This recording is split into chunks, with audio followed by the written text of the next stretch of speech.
Uh, it only took me about 5 minutes to get set up this time. Cool. Hi, Danielle. Hi, Julie. Yeah. And if anyone's just watching, it looks like we're at 0 viewers now, so that's good. That actually means everyone's in the call. I know last week we had some problems. Yeah, I clicked the wrong link at first, and then I was only viewing. I was like, well, that's no fun. So. Yeah. Can you guys hear me? Yeah. Hello. Hey, guys. Is that Patrick? That's me. Hey, what's up, man? How's it going? She got a message. Let's see. Let's say this real fast. Hello. Hello. Hello.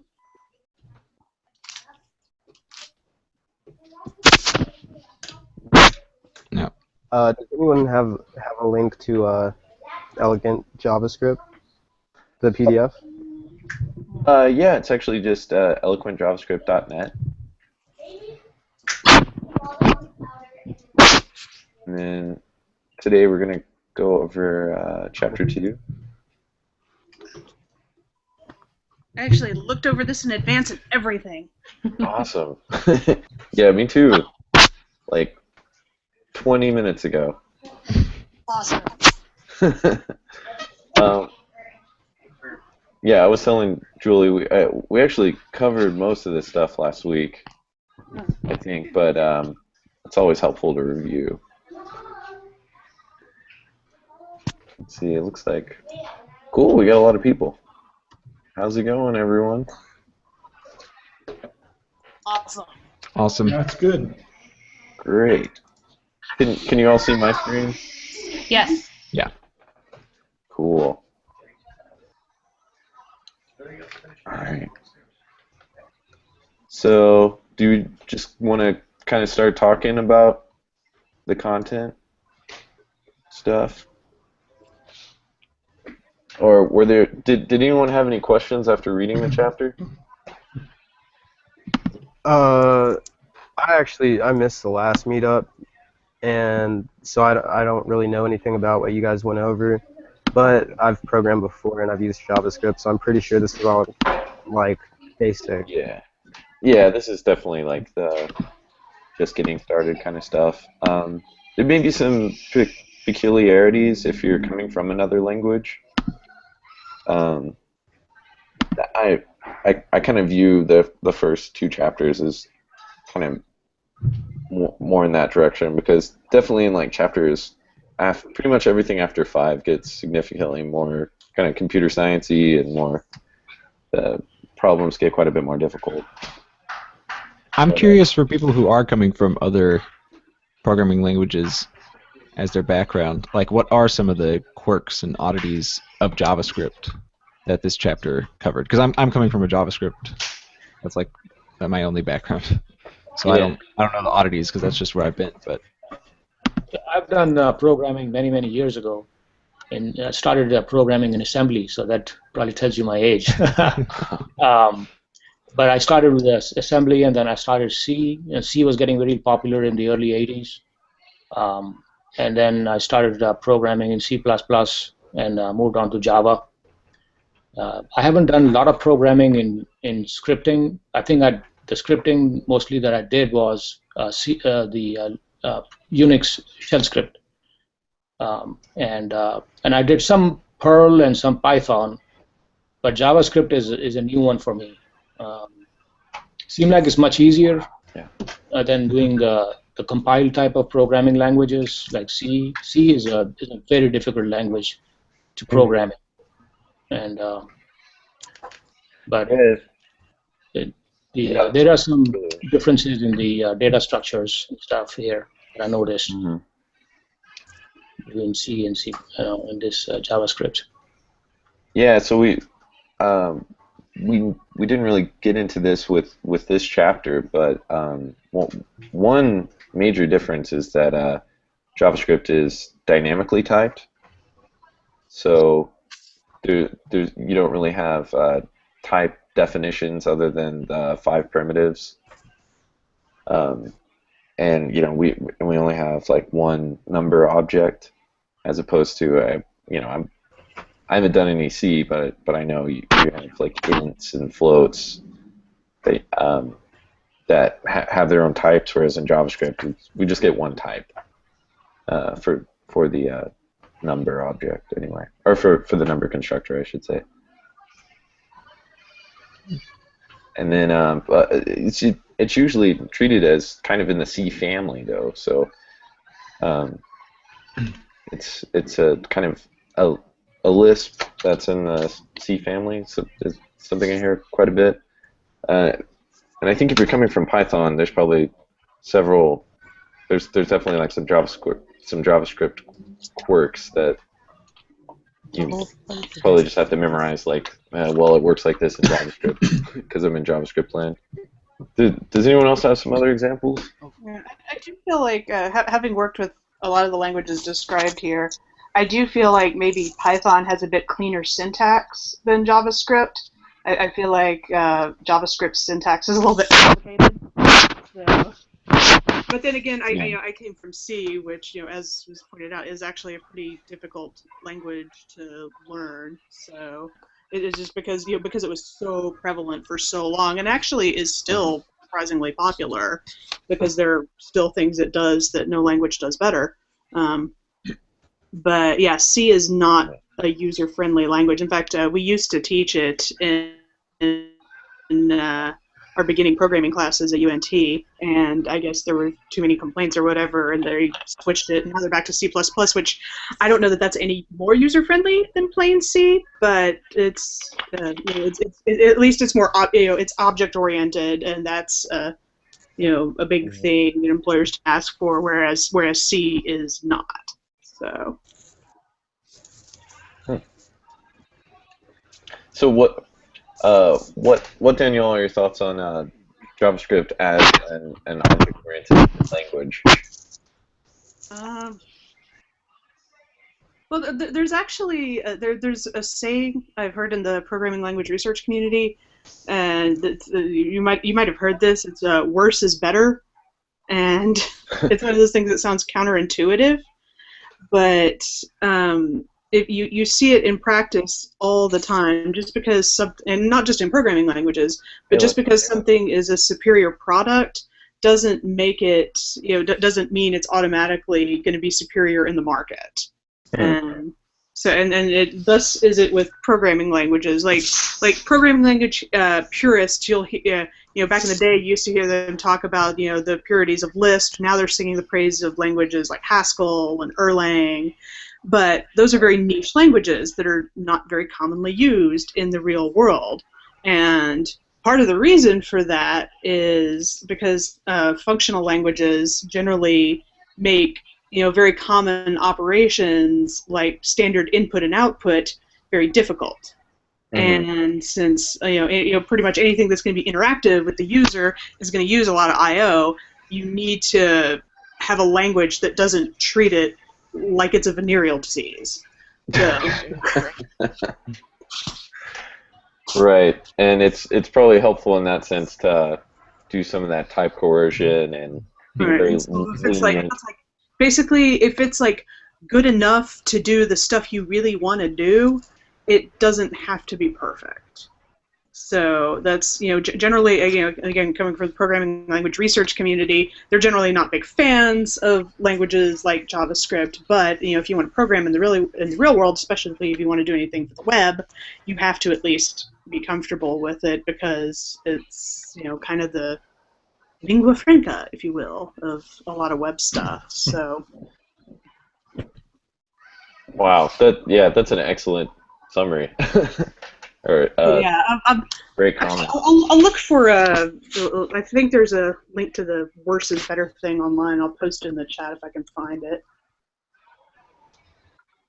So I know one of the things that kind of or one of the talks I saw, at least, that kind of illuminated some of these things was I think by a guy named Gary Barnhart, and it was what it's called. Yes. Yeah, it's fine. It's the subtitle, and this is him kind of going through a lot of the subtleties and kind of some may argue idiocies of JavaScript and some of the stuff that we have to put up with and remember all the time. But this talk is, I think this goes into it. Just kind of some of the I/O things that just don't make any sense. So yeah, check this out. I'll like post a link later. So yeah. Speaking of oddities of JavaScript, this chapter doesn't really. It's been a little while since I read it, but it doesn't really cover asynchronicity, right? Oh no. Okay, we'll get to there later. Yeah. There's a lot of stuff that's kind of alluded to, and then they're like, we'll explain why this is in chapter 4 or chapter 6. At least like when he kind of alludes to constructors, or yeah, like what the log property on the console object is. It's like we'll get into that later. I mean, with this group, you know, we're all kind of at different places. So, and I think programming is a very cumulative thing. So if anyone has any questions or like wants to weigh in on anything, I'm always like, y'all have the floor. I'm just kind of here to facilitate. Yeah, so like in terms of object-orientedness or JavaScript as an object-oriented language, you know, that may not be a very good usage of that term, but I think it's interesting that within JavaScript, everything is an object. So like a function is an object, whereas maybe in other languages or even in functional languages, they might not treat a function as an object. So, does that make sense? Is that a fair statement? I think so. I would say most functional languages are not fans of objects in general. It's a construct they try to avoid. Now there is a language called Scala, which runs on the Java virtual machine and is considered like either a nice compromise by some people or an unholy compromise by others. But it has like the object-oriented capabilities of Java, but it also has the functional properties from your functional languages. So, and then unlike JavaScript, Scala is statically typed. So, so if you need to have a little more rigor in your language, and you know there are times when that level of rigor is appropriate, then Scala might be the right tool for that particular job. So. Dan, were you just thinking of arrow functions work in his little code box? Yeah. They do not.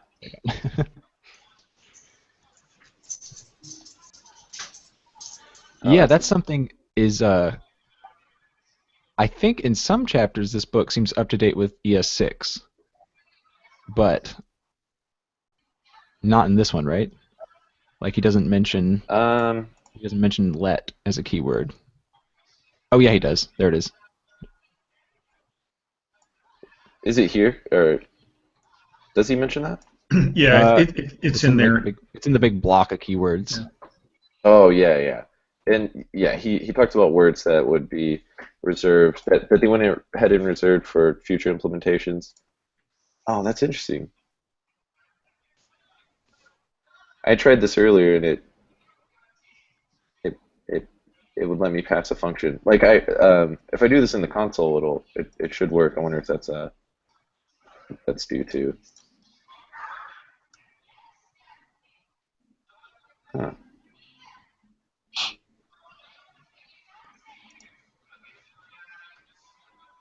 You know, one thing over the years I've noticed that we seem to be moving towards newer, different languages, and I mean, I find a problem with that because it's not that we are there to, you know, it's a fun or art or something that we are enjoying and having fun, just like gardening or something like that.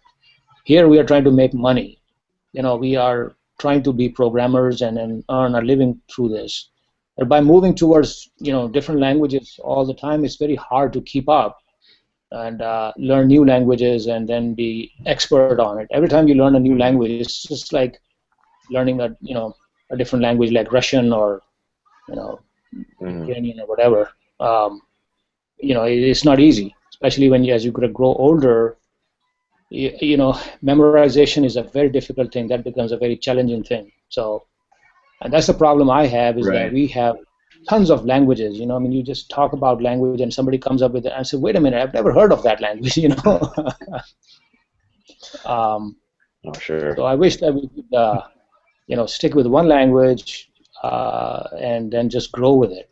And then if we need extensions for different industry, for different verticals, we just modify it, give that an extension. Kamran, can you hear me? Keep the basic syntax or the structure of the language, the data types, the same, but just expand them. The need for different industries. Yeah. One sec. And different technologies. Hey, Kamran, I had to mute you for a second because you were starting to lag. Not the case. Like more people out there, they're trying to bring new languages to be looking good, or I don't know for what reason they just bring some new languages and then make it really popular.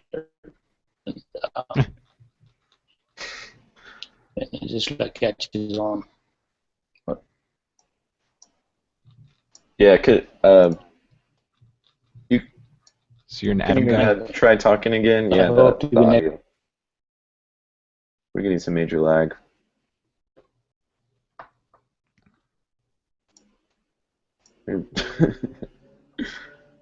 It sounded like you were making a comment though about, I think, like.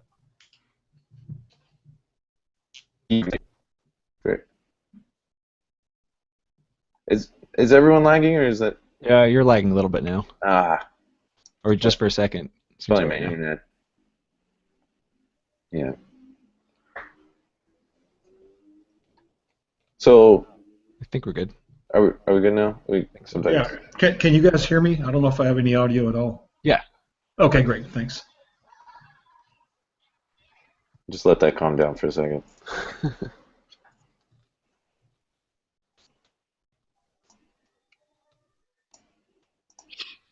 Okay. Sorry about that, guys. No worries. Yeah. So, yeah, I mean, in terms of having to learn new language features all the time, it's very there's this term like JavaScript fatigue that I've heard a lot of this year, which is a lot of people have written blog posts about that specifically, and this kind of mad dash for publishing new libraries and writing more language features. That's a good point, because that's something that's overwhelming to me. There's so many libraries and packages, and it's just seems impossible to sift through it and sort the good from the bad. Mm-hmm. And a lot of them seem to be doing the same thing, with just subtle differences. Yeah, I definitely agree with that point. Yeah, I mean, if you do a search, you need some particular functionality, and you find a half a dozen things that'll do it, but which one is the right fit, and that's fully developed. So many times I find things they're sort of okay, but they're not mature, or not fully not fully fleshed out and ready for prime time, you might say. Yeah.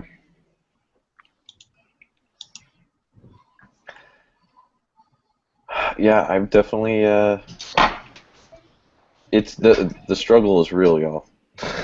It's interesting to hear you guys talk about that from having a background. Like, I'm really new to this. I've been doing HTML and CSS for a little bit and designing for a long time. But I guess really it kind of makes me feel better. It's tough to keep up, too, when you're just getting started. Mm-hmm. So. Yeah, I think it does. I mean, from a kind of job security position, I think having a lot of libraries and having just a lot of options actually is good, because that just means there's more diversity, and a skill set isn't necessarily a limited number of expected things, but you might be bringing something into a project, especially a new project that maybe no one has heard of, and you can kind of specialize a little bit more, which I think in terms of competition and value are good things.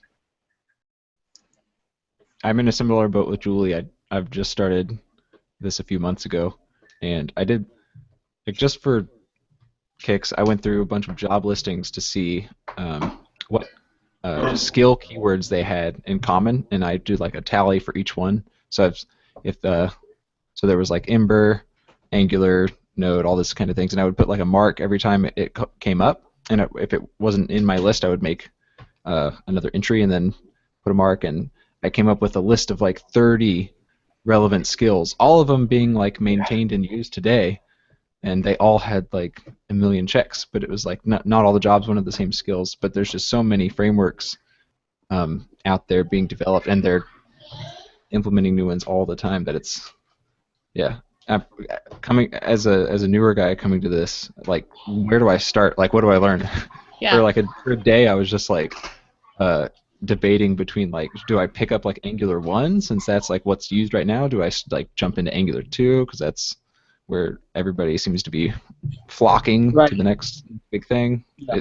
Right, exactly.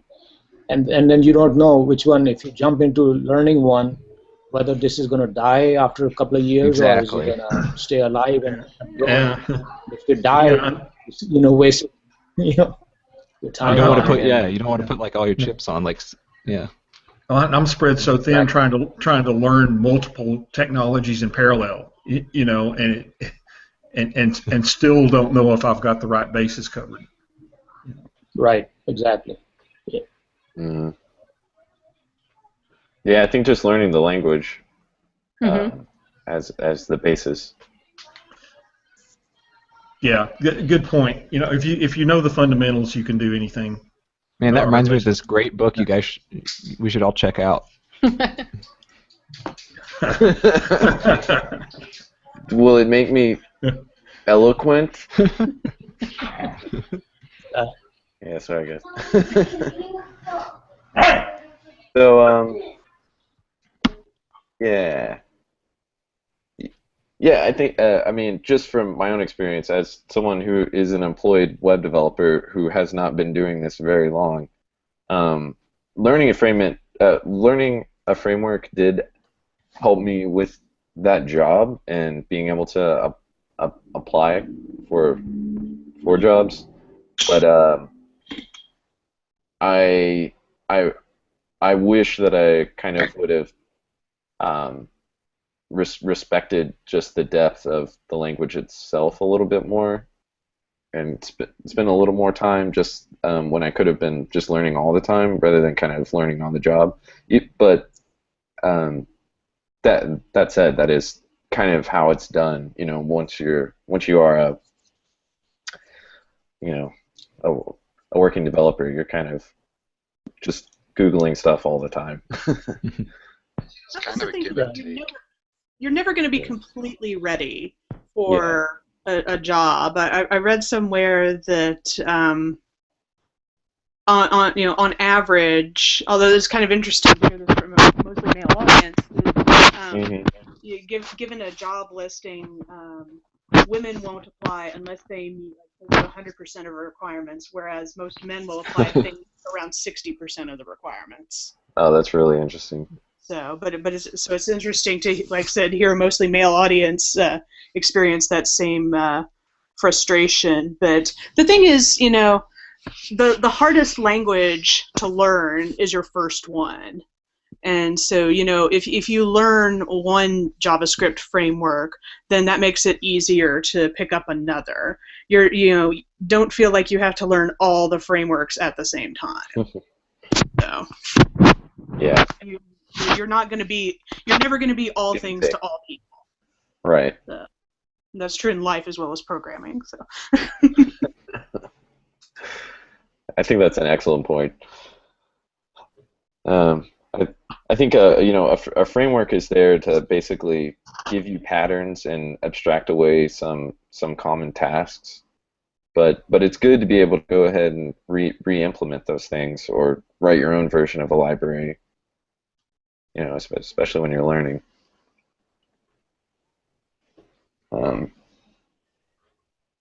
Yeah, I'm always working on that. So I never really use these. Just going back to the chapter here, the confirm and the prompt. I remember using that in like 1999 when I made a Dreamweaver website, and or doing things that were just a series of questions. But I don't really use these. I don't use these kind of embedded things anymore. I think they kind of developed a reputation for being a little tacky. Maybe just because they were kind of dated looking. Yeah. It looks like 1996. If you can model them with CSS, that would be nice, but you can't. Oh yeah. I mean, that's everybody would use them then. Right. And that's what gives you the kind of the cross-browser experience. That I think that also is part of the issue is you want people to be looking at the same website, and every browser is going to implement their alert slightly differently with their own native CSS.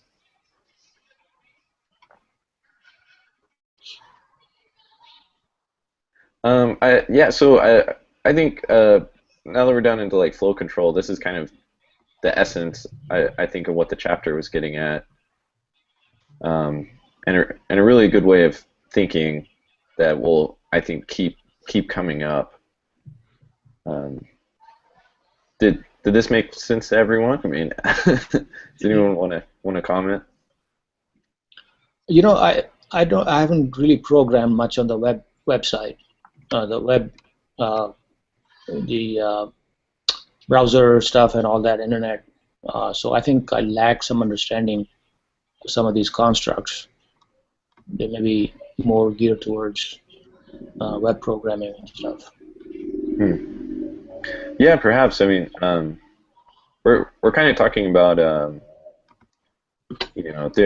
we eventually get down to like a switch statement here, and this is kind of a veiled kind of intro to logic, I think, and just binary logic in terms of if else, and the kind of right, but the path that a program. The alert part, I don't know what that is. Oh yeah, that's just a native browser API. Oh, okay. Yeah, there's several of them, and then like the console object is actually just to diverge even more. Yeah, I haven't had a chance to read the book yet, so I'm. Oh, no problem. Still, I need to start spending more time on it. So if you have like an array, you can do something in the console. There's this cool trick that I just found out about. It's console.table, and you just give it an array, and it makes a table like this. Yeah. Which is pretty cool, and it's actually sortable too. Right, it's JSON, something that I looked at the other day, some job Was Yeah, looking for somebody JSON's with great. JSON experience. Yeah. Does it have to be an array, or can it just be an JSON is object? what JavaScript. So, For this table, what does Yeah. it stand for? JavaScript object notation. It's one of these Douglas Crawford inventions.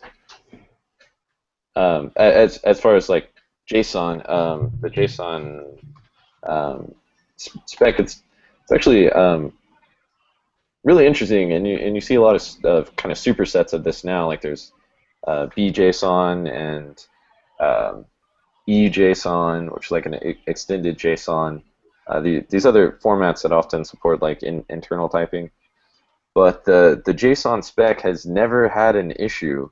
Like if you go to their to the GitHub, and it's all open source, there's never been a problem with JSON. It's probably the most stable technology you will ever run into. Okay, so Yeah. it's an object notation. Okay, Yeah. Cool. Interesting.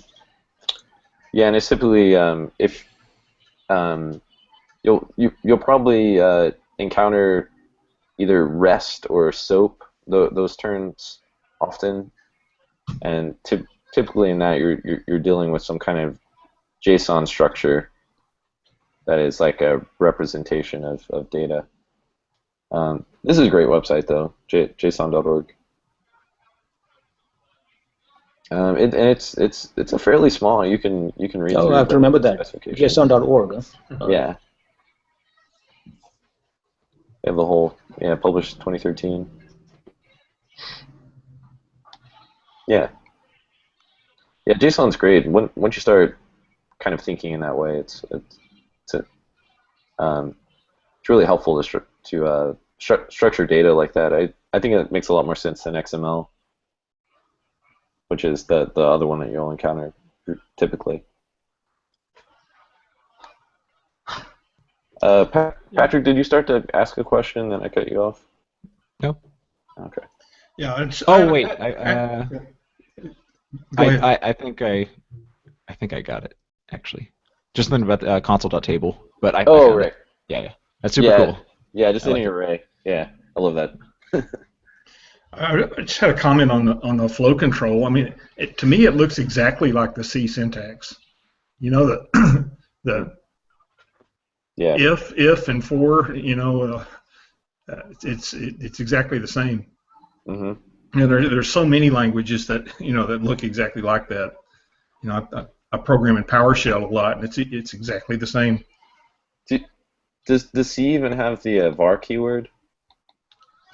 No, C doesn't have var. It's like you have to declare like whether it's an int or a float or whatever. Oh, okay. So this Yeah. would just be like a global, and then you have some type of type after it. Yeah, you would say like float variable name equals Oh, okay. so and so. That would initialize it.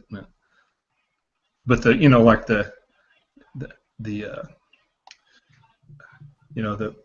if and the for, the curly brackets, all that semicolons to terminate a statement. Yeah. Yeah, all that Lisp stuff, all these print. That's really what the parentheses I think are kind of inherited from. Yeah.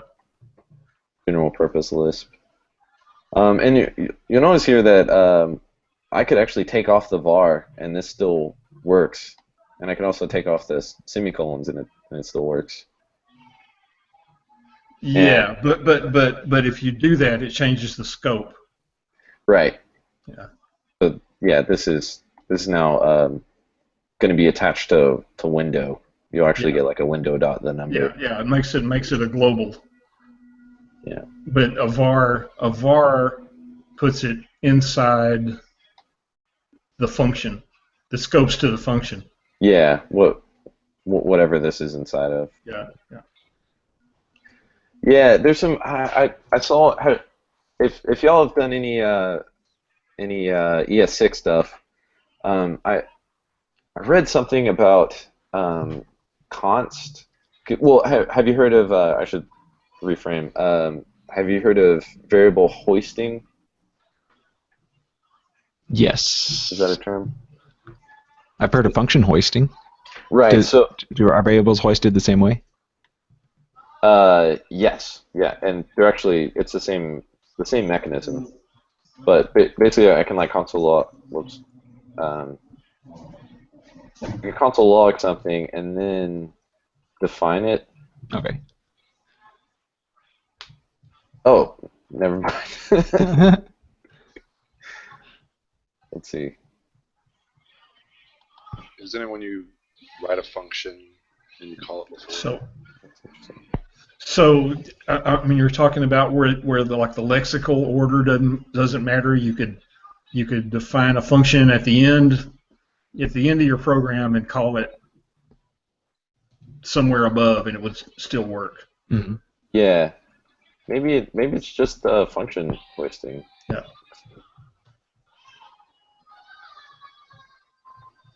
Um,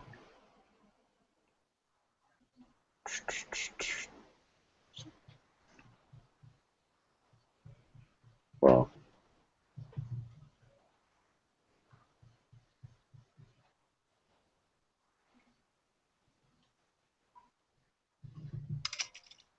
what's that? You don't need the equals. Oh, that's right. Yeah. Thank you. Yeah. Okay. So here, yeah, this function got hoisted. That was a terrible demonstration. I'm sorry. It's But, hard to write code on camera. yeah, like I put tet. Yeah. So yeah. So basically this my interpreter basically was before anything got executed, it kind of reads your whole program and does primitive wrappers to all the instructions that it sees. And if you're using a function, it's kind of it's another way to kind of hopefully prevent user error, because if, like, say in this part of my function I needed to refer to test, but test isn't defined until further down, it's going to say, okay, that's a function, so I'm going to go ahead and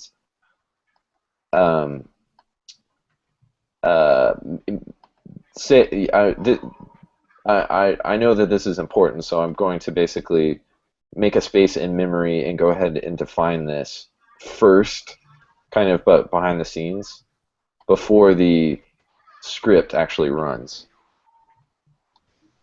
So that's part of that two-step. I'm still always learning about like the event loop and the interpreter, but to my understanding, that's kind of what's going on. And then back to the ES6 comment, I've heard that like between const and let, there like one gets hoisted and then another one doesn't get hoisted. I've heard, but I'm not sure which.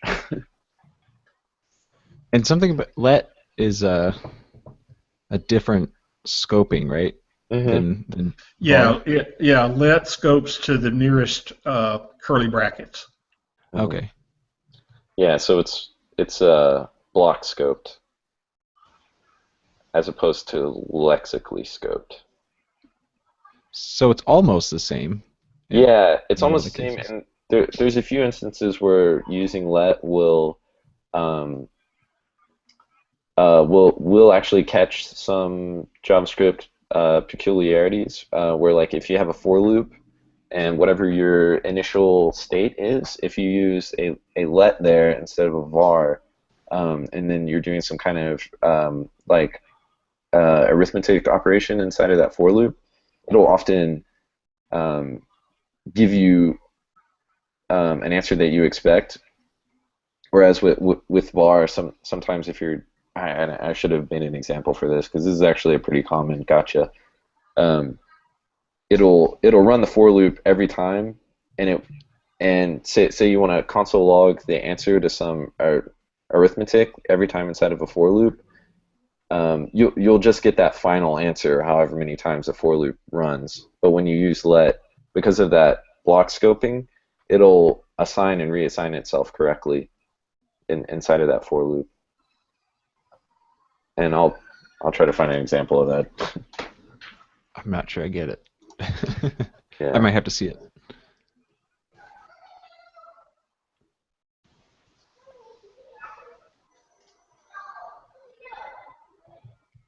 One against that.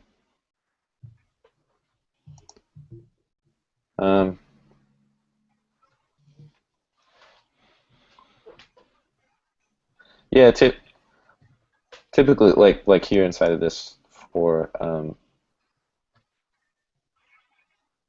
yeah, basically the sentence here, I think.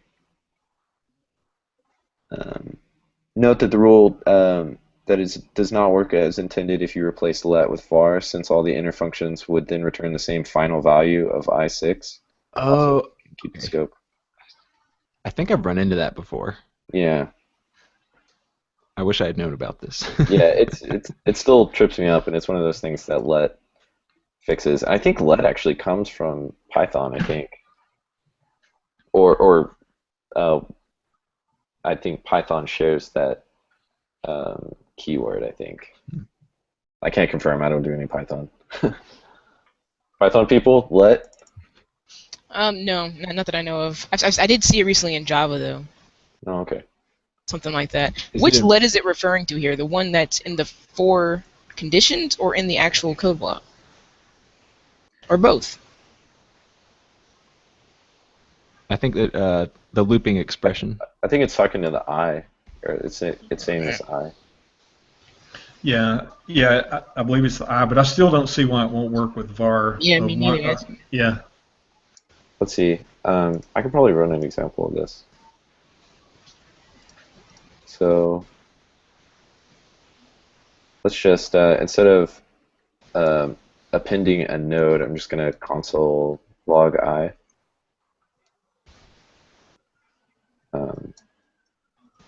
So here we expect 1, 2, 3, 4, 5. Right. Yeah, and I claim you're going to get the same thing with var. I'm with Jay. You're right. So it has there's to do something there's something about that function call where it's picking up just the last value. It has to do with the If you- function inside of yeah. the loop. Yeah. That's right. Well, okay. The function he's talking about is Oh, 'cause it's the in. on click, right? I think so. Yeah, when you Yeah. Yeah. because Yeah. okay because you don't know when that on click's gonna limit. Let me see. Yeah. So if Yeah. let's say if I have another, whoops. If I have let me do this. A function inside of here. Does this have to take I? No, it doesn't. So if I put my console.log inside of a anonymous function. Yeah, you need something.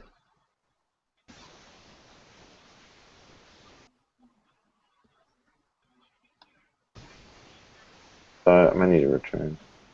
Oh.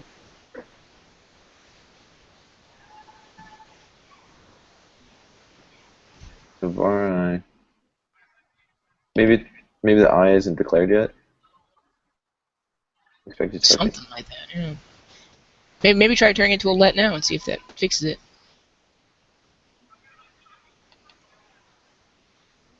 No, No, okay. something's wrong with my. Yeah, I don't think I think this isn't a valid expression. Just call the function like some name. No, actually, don't do that. I am not a fin child.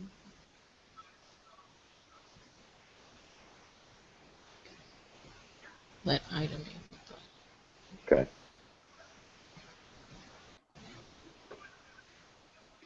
And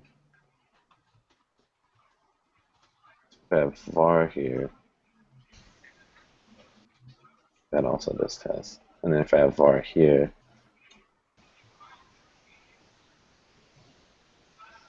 I don't know. Oh, do you need to put a Because it's a book. parentheses before function and then close it after the last curly bracket?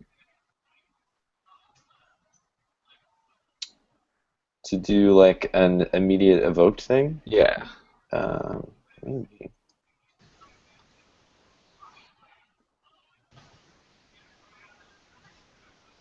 That's still scoping correctly. Ooh, Oh, there we what? go. Yeah, that's it.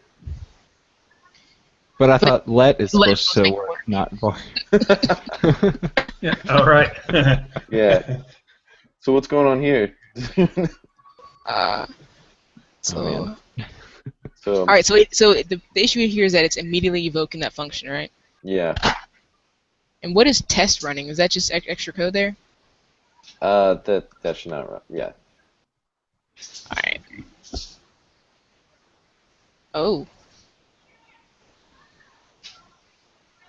Shouldn't that have given us a bunch of 6s? You must have test defined already. Oh yeah, test Yeah. has been defined. Oh somewhere. yeah, that's right. Yeah. Yes, let's see if you just see what test is. Just like, is there a way you can log what test is? This is just 6. Yeah. I don't know why. Well then. But I can just log that, yeah. It just returns console Okay, I. well- So that means I. Alright, so it's reading I as 6 then. Yeah.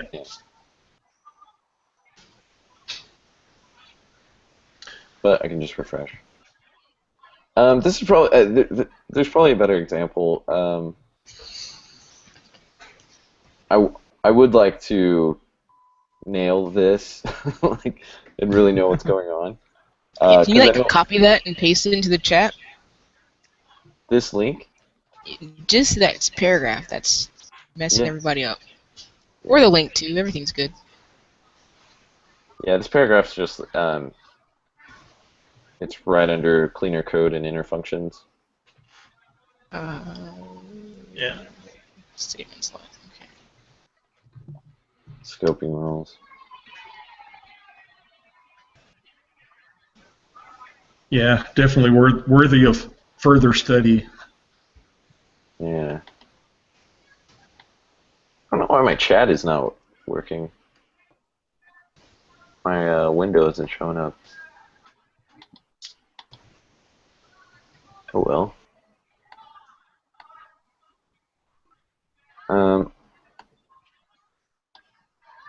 I'm just gonna post it. I mean, y'all can just do like let MDM and it'll show up. Because I'll probably have a running tally of stuff here to post. I can put it in there. But I'll do that later. Got it. Yeah. Sweet. I already got it. Other Cool. than the JSON thing, but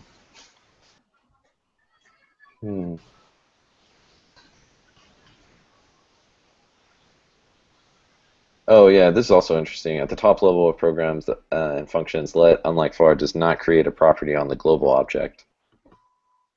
nice. Okay, so that's really good when you actually want to build a website, so it's not exposing your variables. Mm-hmm. Huh. Yeah, you can also think of it as like file scoped or module scoped. Gotcha. Okay, let will hoist the variable to the top of the block. Maybe I missed it. Can you guys define hoist very quickly? Does anyone want to do that? Or- I can try. yeah. So at runtime, I guess the engine looks through all the JavaScript and finds function declarations and I guess let declarations, and it internally brings them, so even if they're declared lower than they're called, it brings them to the top of not of the call stack, but of the Code basically, like it Yeah. reads them. yeah. I got So you can Yeah. call the function The after it's, or program. before it's been Yeah. So you can call the function before you declared it lower Okay. in your Cool. code. I like that. Long story short, use let unless you need var for some reason, Right. because that's way better. Yeah. I use const a lot too. And what does that one do, Dan? It just doesn't let you reassign to anything else. Oh, okay. So yeah, var and let are both can be reassigned to any other value. But that is different. Like I think if you heard of this term like immutable, or like immutability, const doesn't create an immutable value. It's still it just creates a immutable reference, but that reference can be changed. Like so, if it's like an object, you can change the values to the keys, or you could, if it's an array, you could change list items in that array, but you can't point to a different array, or you can't point to like a number or a string. And that's all handled by the interpreter. It'll just tell you like you already declared this once, you can't declare it again. And Right. that's another one that's like, this is the best website for things. If y'all don't go here all the time. Right on. Yeah, right. When you first start, the docs are a little bit intimidating, especially this one. But Yeah. it's real thorough, that's for sure. Yeah, it's great, and you can actually look at like the actual browser implementation of certain functions. We're getting there way ahead, but this was really cool to look at. So if you're in like an old browser and you want to do a reduce function, they'll actually have like a polyfill here. So like this is the actual reduce that's in the language spec, if you ever want to look at it. Nice. Kind of neat. Yeah. So that actually just adds the property to array, Mm-hmm. right? Yeah. If it doesn't have a reduce, then add it here. Cool. Yeah. So how old of a browser doesn't support? I'm thinking like Netscape, maybe?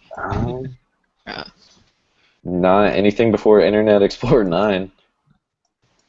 I guess some people still are stuck on 8 though, right? Well, a lot of the businesses yeah. don't upgrade their systems and stuff, so. Mm-hmm. But that's when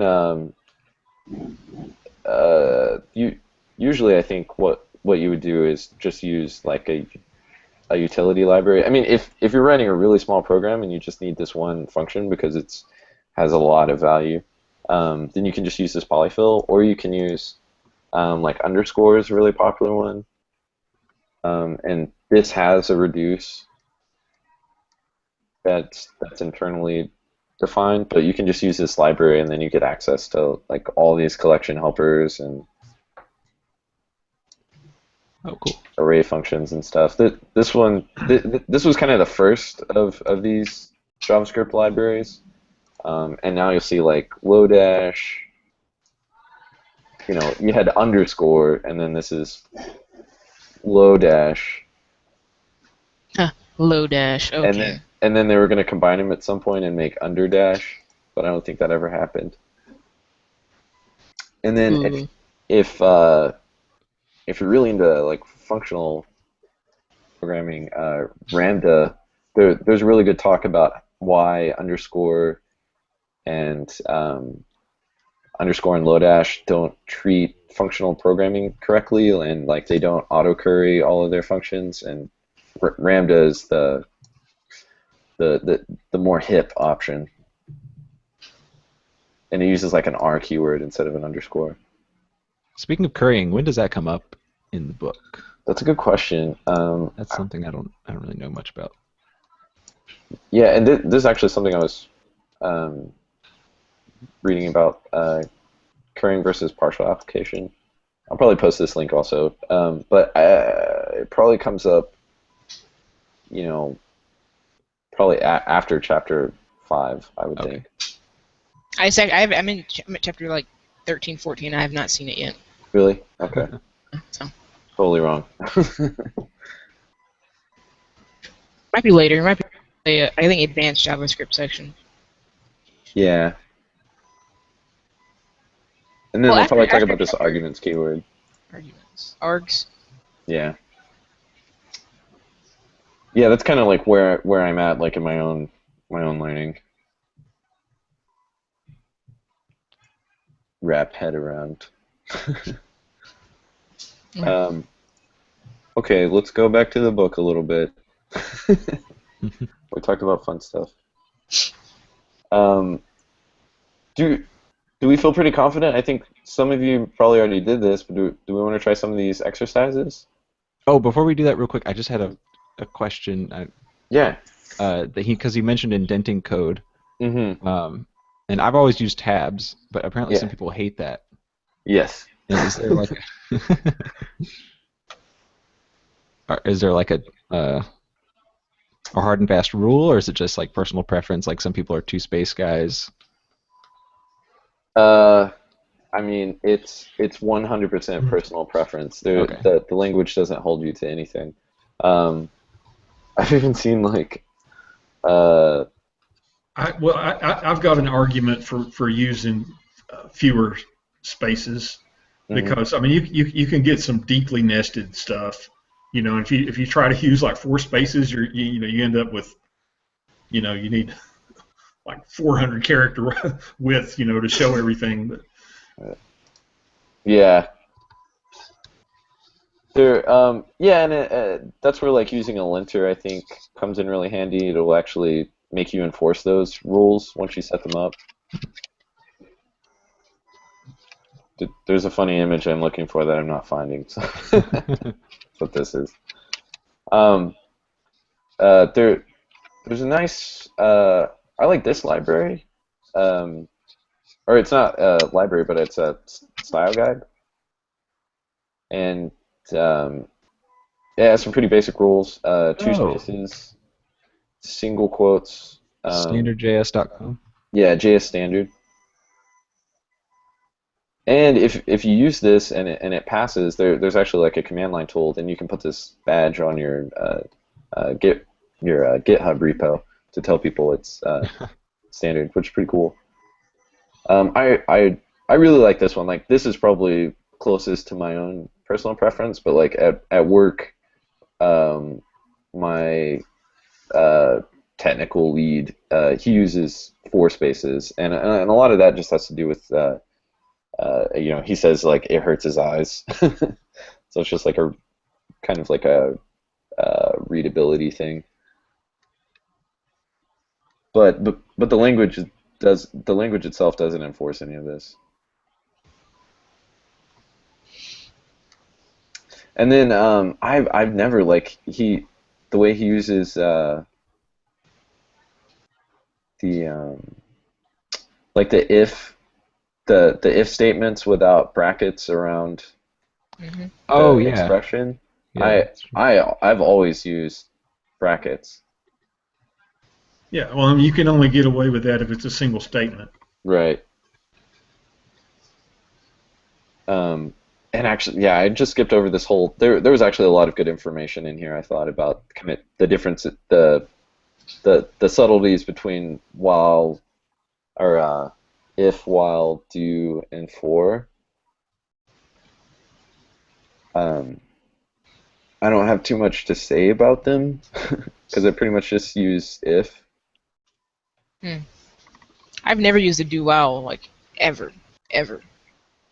Yeah. Ever. Yeah, Other than learning it. I think the only difference is like that guarantees that your loop will execute at least once. Right. Yeah.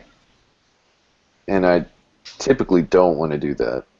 Yeah, I want something to happen only if this thing is happening. Yeah. I've never found a practical reason why I needed to do that. Yeah.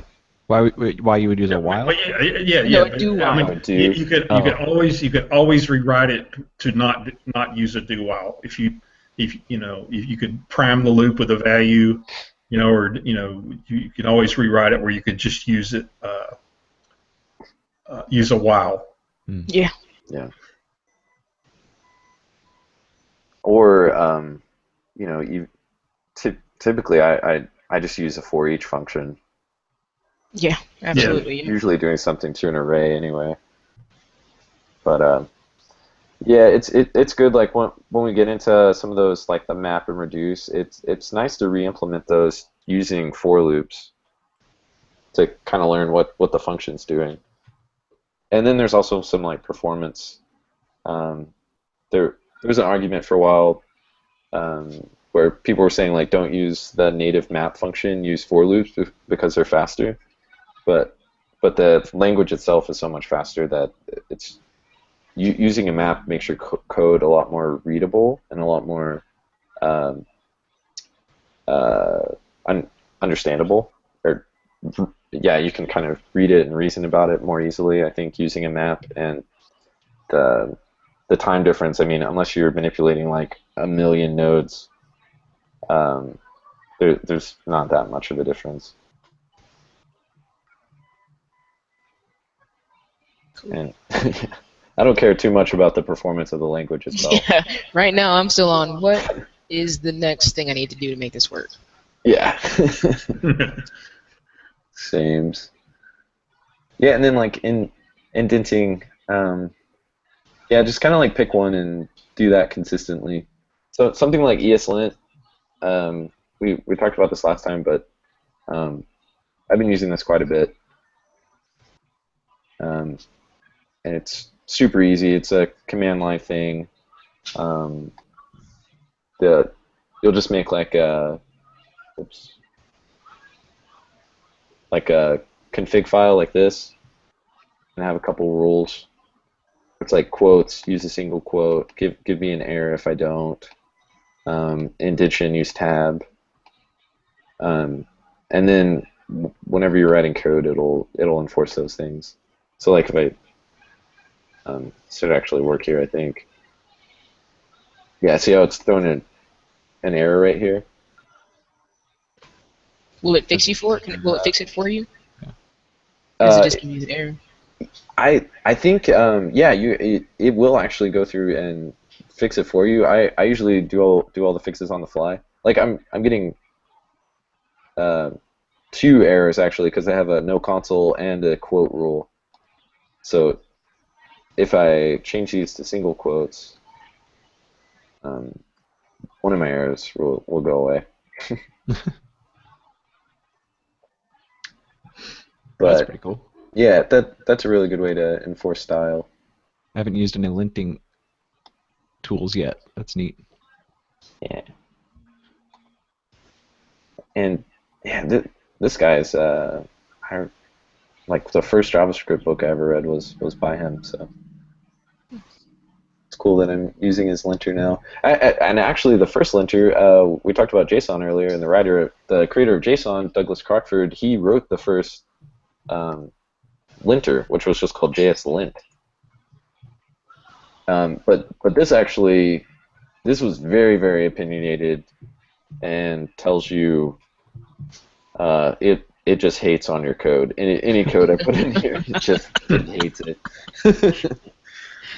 But that's cool. I haven't used it since they added the ES6 and the node.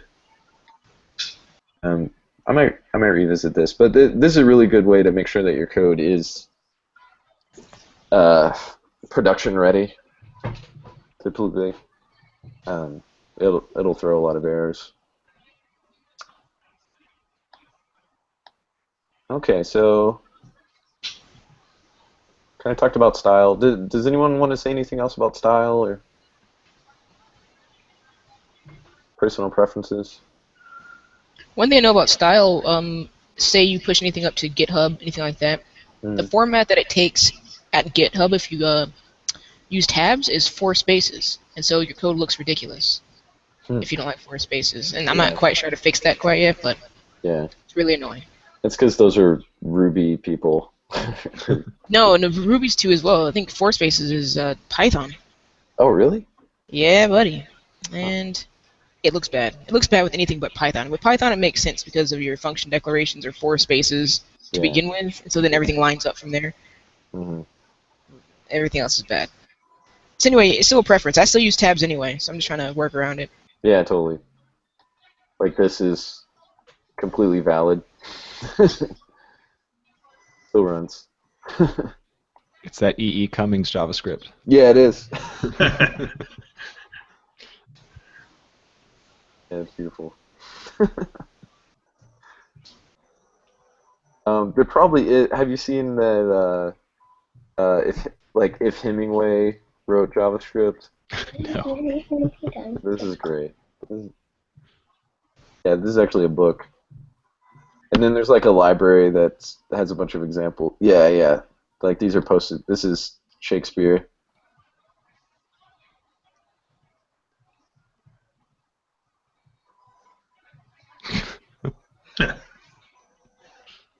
By divination said adjoining members, "'Tis done, and here's the answer." Yeah, those are fun. Let's see. Yeah, we talked about this quite a while last time actually about the it's kind of like short circuiting or shorthand increment declarations. Does anyone have any questions about these? Like these two things are equivalent. What are you pointing at? Oh, sorry, these two blocks right here. Oh, I gotcha. Oh.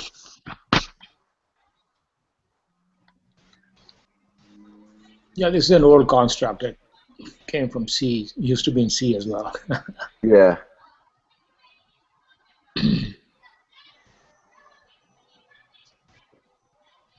Does it actually? Now that I think about it, I've never tried it with modulo. Does it work with like modulo equals? Let's see. I don't think so because a modulo is returning like a remainder.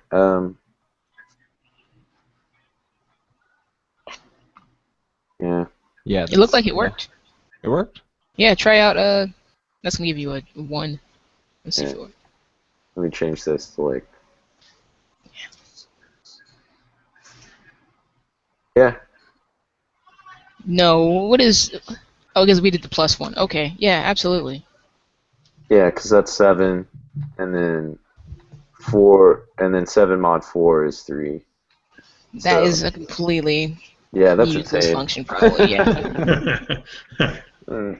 Well, you know what? Okay, so there was actually a game. There's a Python class online, and the way that you would say if a character went off the screen to the right, but then came back on the left, was a modulo equals. So say the screen was 500 wide, if they ended up on pixel 560, they'd go back to pixel 60. So and I can see how that would work now. Yeah. Modulo is clock arithmetic. Yeah, check it out. Yeah, absolutely, like a cyclical thing. Yeah. That's really interesting. That so that was that like day of the week function. You could do like a mod 7, I guess, to find out like the day of the week. Yeah. That's interesting. If you want to share that link later, I'd be interested in looking over that. Yeah, and then switch statement. That's the next thing. I've been trying to use them more. I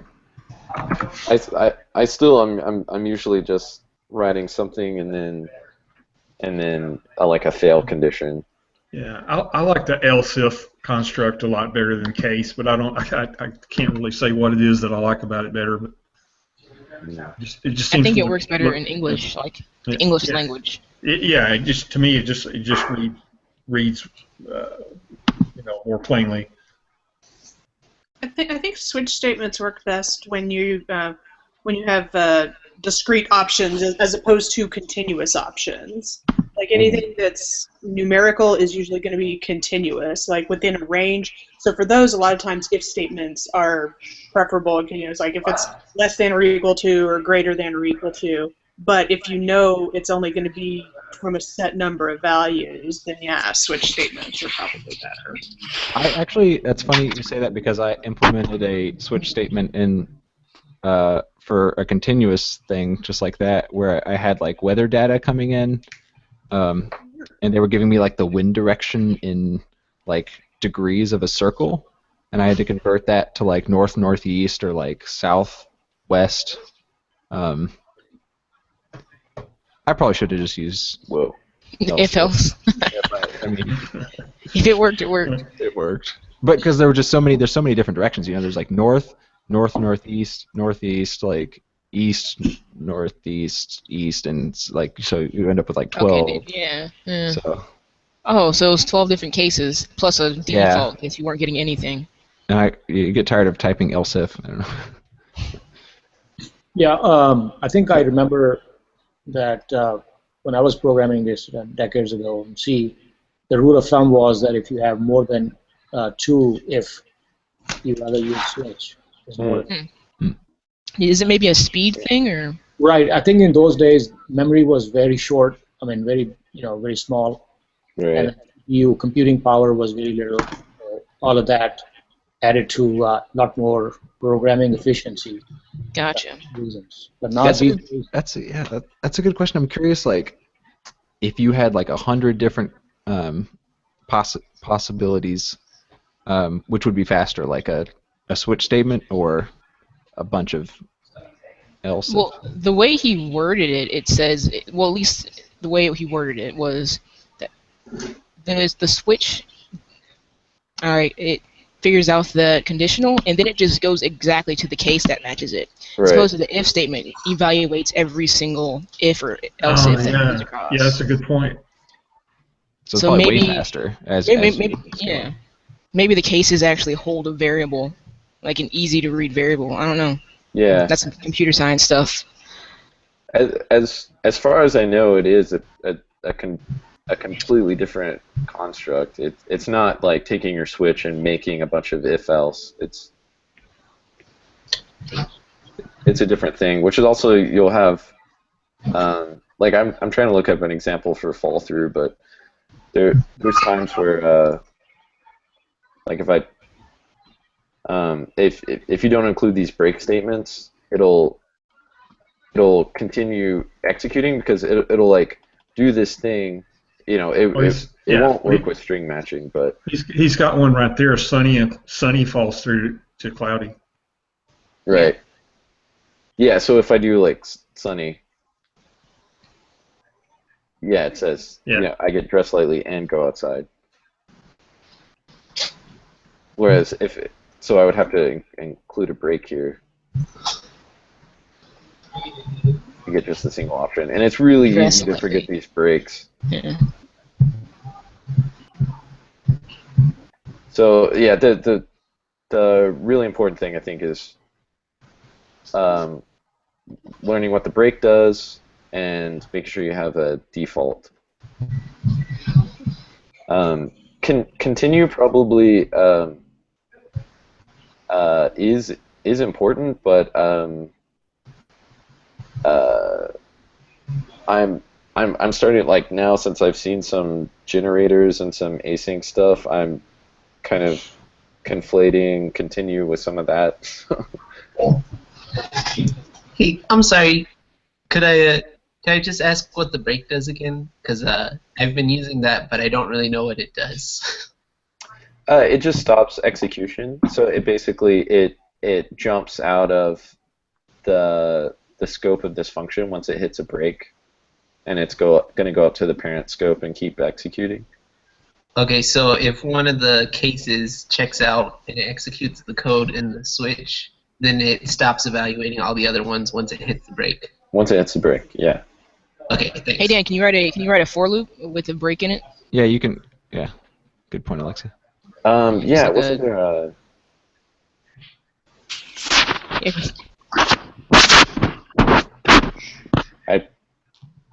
I should just write one, but do you want to write one? Yeah, I can here we go, absolutely. here we go. Oh, there's one right there. Yeah. Yeah, so this will just once it hits something where mod 7 equals 0, it breaks. Whereas if I didn't have this break statement, then it would just make an infinite loop, basically. Yeah, because it's just incrementing forever. And we don't have proper tail calling yet, so we'll actually just buffer overflow.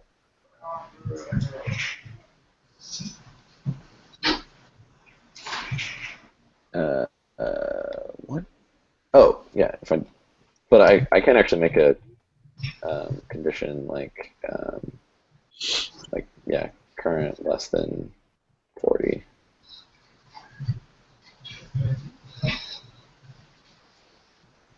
And then line 4. Yeah, 40. So then it just like gets to 40 and stops. Whereas if I have this this if here, it should, even though I've set my limit to 40, it should stop the execution of the for loop whenever it hits this break, which is why we get 21. Does that make sense?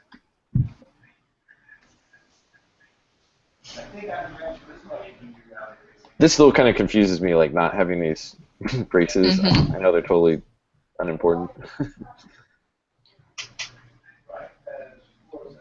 So if I change this to 8, yeah, 24. Yeah.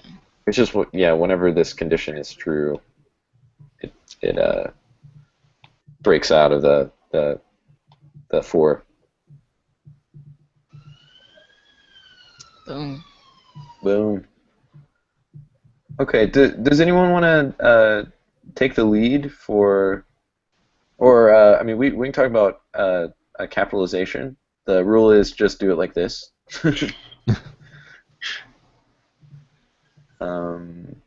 Unless you're writing like CSS classes, then you can do that.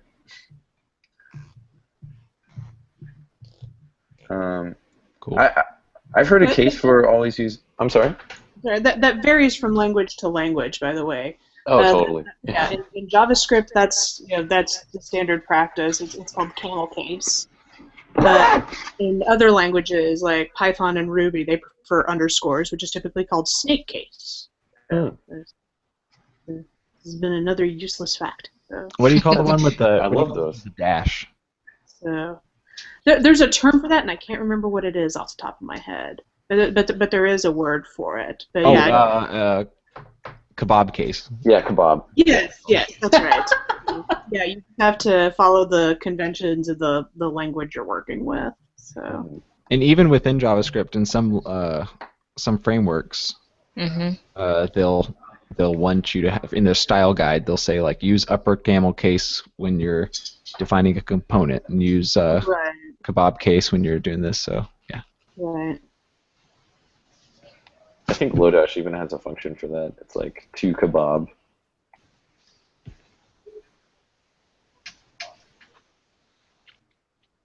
Yeah, kebab case right here.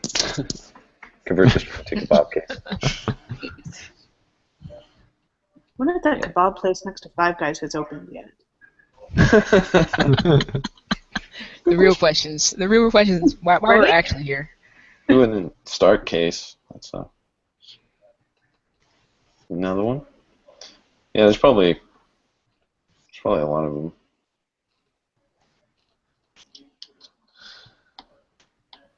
See, yeah, and then comments like I've heard an argument to be made for always using double, just because I think you can sometimes forget the close of that comment if you do the /*. But I kind of like I like the /*. I just have to be a little more careful when I'm using it. And please write comments. They're very appreciated.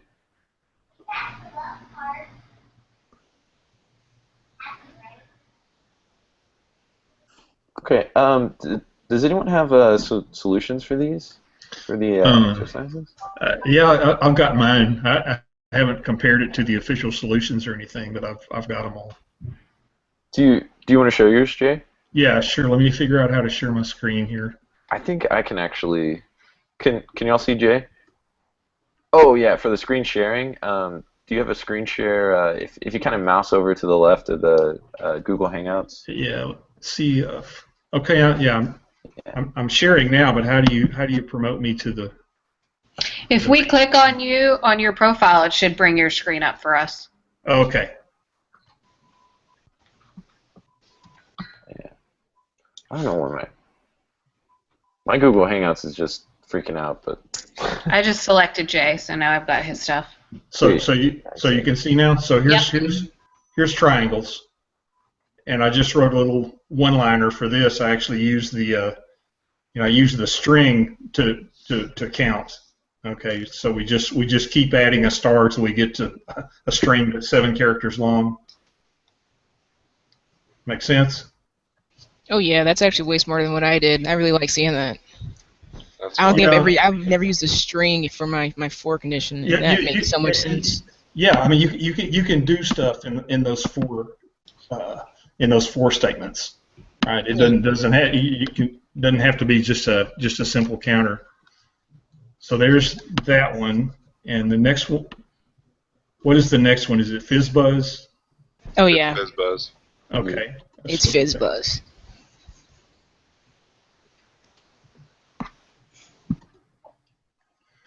Okay, and there's that one, and okay, we loop through 1 to 100, and you do the number of mod 3. If it's a 0, then you output the word fizz. Else, if the number of mod 5 is 0, you output the word buzz. Well, there's one situation here is I think if it's modulo 15, so like 15, you actually put FizzBuzz, right? I think No, that was the next exercise. That's the next one. That's the next one. For the first one, it's exclusive. Fizz or buzz, right on, yeah. Yeah. So that's So that. what happens at 15? I guess it'll do buzz. It would do fizz because that's the first condition. Oh, that's true. It's a fizz. Yeah, exactly. It would do fizz. So then at the end, I just console log either it's the word, or if you didn't get fizz, you didn't get buzz, then that's going to evaluate to false, and it'll output the number.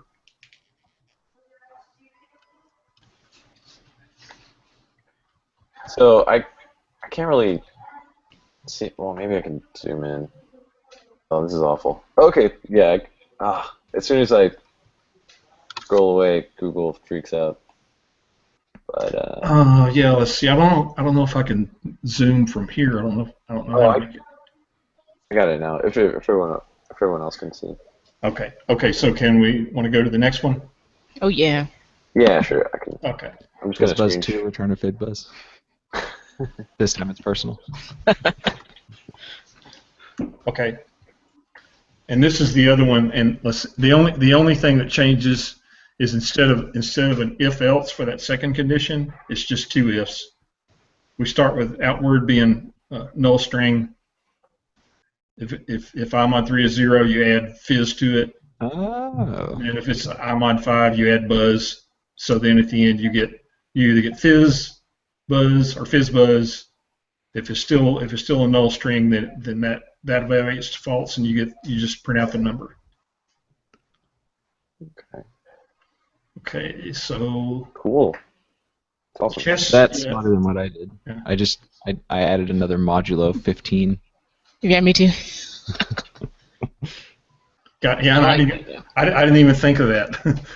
No, but that's smarter. That's Yeah. just Right? It's the way brains work, dude. It's just I like this one a lot better because there's only 2 ifs, and that it probably increases speed as opposed to having the third one. Okay, and let's see the chessboard. My first try at the chessboard was pretty funky, but this one I kind of like.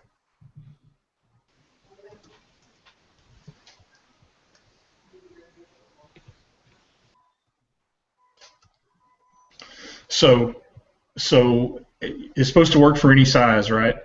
So I just set a var size equals whatever for 10 for this one. Then I've got 2 loop counters. I've got a row counter and a column counter. Okay. We start out. We're going to print it out line by line. I start out with line being just a null string. Okay. And the way this works is if I is the row counter and J is the column counter, right? So we want to print a pound sign if the row is even and the column is odd, or if the The row is odd and column is even. Exactly, right. Right on. Exactly, that's what I was trying to say. Okay, so in either one of those cases, you want to print a pound sign, else print a space. So you just loop through that every time you finish a line, print it out.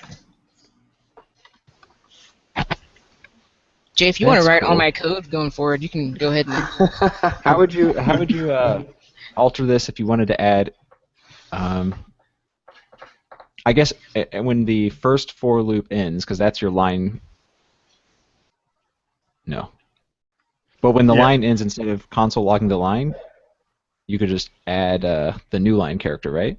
Yeah, you could. That would do the same. But you can't do that with console log. You have to. It has to be process.standard.io.write, and then you can print. You can just write. You can write out characters with no carries return on the end. Console log forces a new line on the end. Yeah, Gotcha. there's more than one way you can do it. Mine is slightly different. I built the whole string and then just console logged it out at the end. If you want, I can pull up what I did. Yeah. Why don't you share? Right. Yeah. Did you build it with the new line characters? Pardon? Did you build it with like new line character, the string? Yes. You put new lines at the end of every 8? Yeah. Yeah. Oh, now we have the. So neato.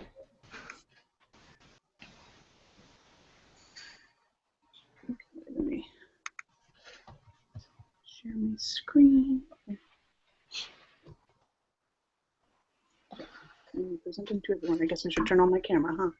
I feel like Hangouts is not finished yet. Not. There we go. Okay, select. So.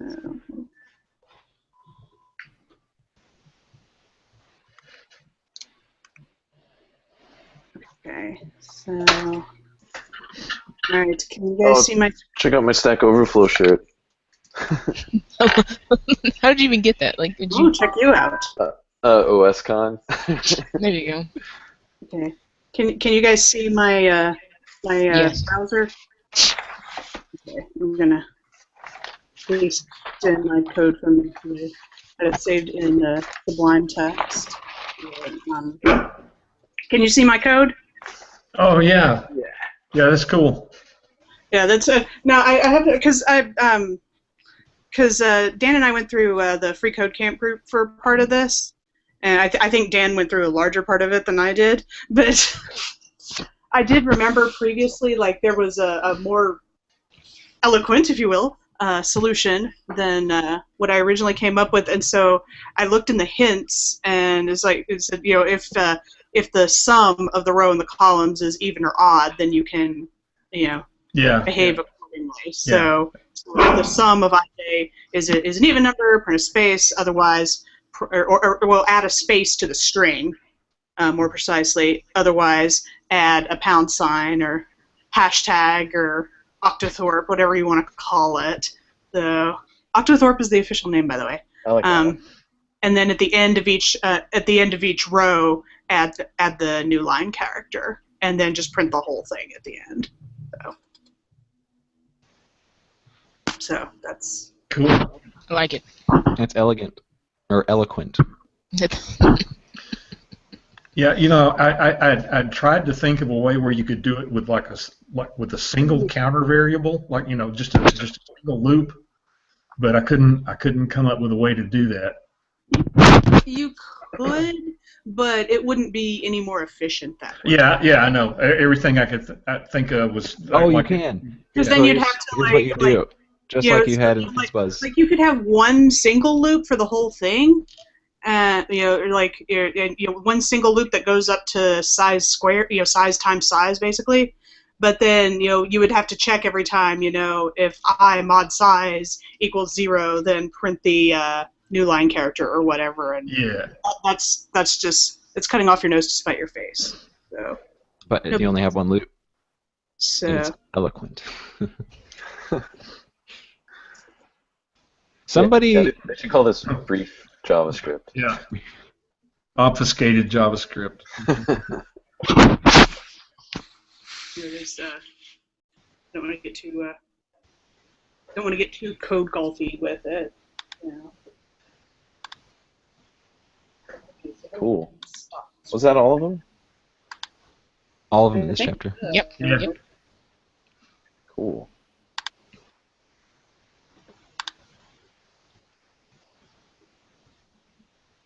Yeah, I guess just having that those nested for loops.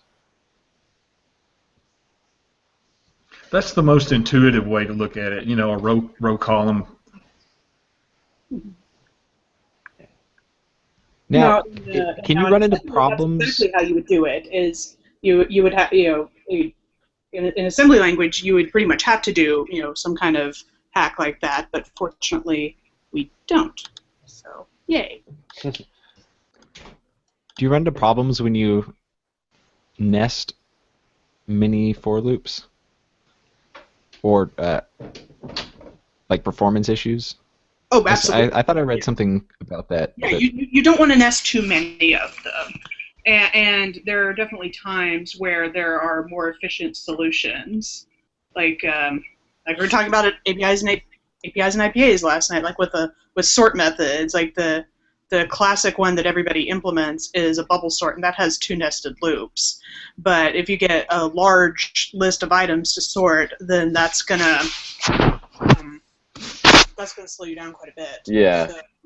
So it's recommended that for larger lists you use more efficient sort methods, and there's a ton of them. I won't get into what they are right now, but you can look that up at your leisure. Cool. And there was something. I'm trying to remember. There something I was reading that was like, if you can. It has to do with like the size bit that it uses. I'm completely blanking. There are probably I think it just gets really hard to control your application and control what's going on when you start nesting a lot of for loops and doing that kind of stuff. Yeah, I mean, you just get exponentially more iterations. You know, I mean, Right. if it's a bunch of nested for loops, I think it'd be time to start looking for some alternate solution. Yeah. Or like Right. what's like one function that can maybe do this, or combination of functions. A lot of times I find myself defaulting to for loops when there's an array method. Well, that's that's always the brute force solution. You know, is iterate through every Right, combination. You know, and maybe there's a faster way to get there. Yep. Okay, so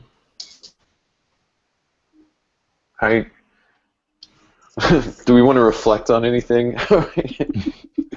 How was this chapter? Was it helpful? I think I'm not sure, I might have missed some stuff because I came in kind of late. One thing that is pretty important in this chapter is the difference between expressions and statements. Did you guys talk about that a lot? No, we completely skipped it, and that was the first thing. Yeah, well, it's like really understated, but once you get to the deeper chapters, it becomes very important that you know what an expression is versus what a statement is, for reasons. And that's all I have to say about that. So go back and reread and try to internalize the difference between expression and a statement. Because I've read it three, 4 times, and it's still roughly the same thing. Yeah. Okay. Yeah, because I'd be hard put to say what that is now, of how those differ. Yeah. Well, it seems like an expression is just anything. Like a string is an expression, but a statement actually produces. Okay, so now I'm backwards again. Darn it. So. Okay. Right. So yeah. Because okay. So. Like a string is an expression, but I can't just type a string and have that be a legal JavaScript statement. Yeah, it's not doing anything. Basically, a statement does it's code, like how we would think of a code. We want something to happen with this information. Whereas the expression could just be information. It could be like a Boolean. like a conditional. Those are expressions too. Hmm. So yeah, try to My internalize understanding difference. is that an expression is something that can ultimately be reduced to a value, but is not I like that. necessarily like executable in itself. A statement is actually like executable in itself. That's how it works generally in other languages. That was way better than I could have ever put it. So So statements are expressions, right? So or like expressions the encompass. statements can ultimately, ultimately have the effect of can or at least their results can be reduced to a value. So yeah, there is some overlap, and of course statements include expressions. Yeah, I'm not sure what the English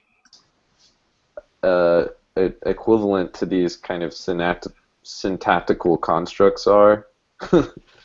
Like typically in English we have like a subject object. Yeah.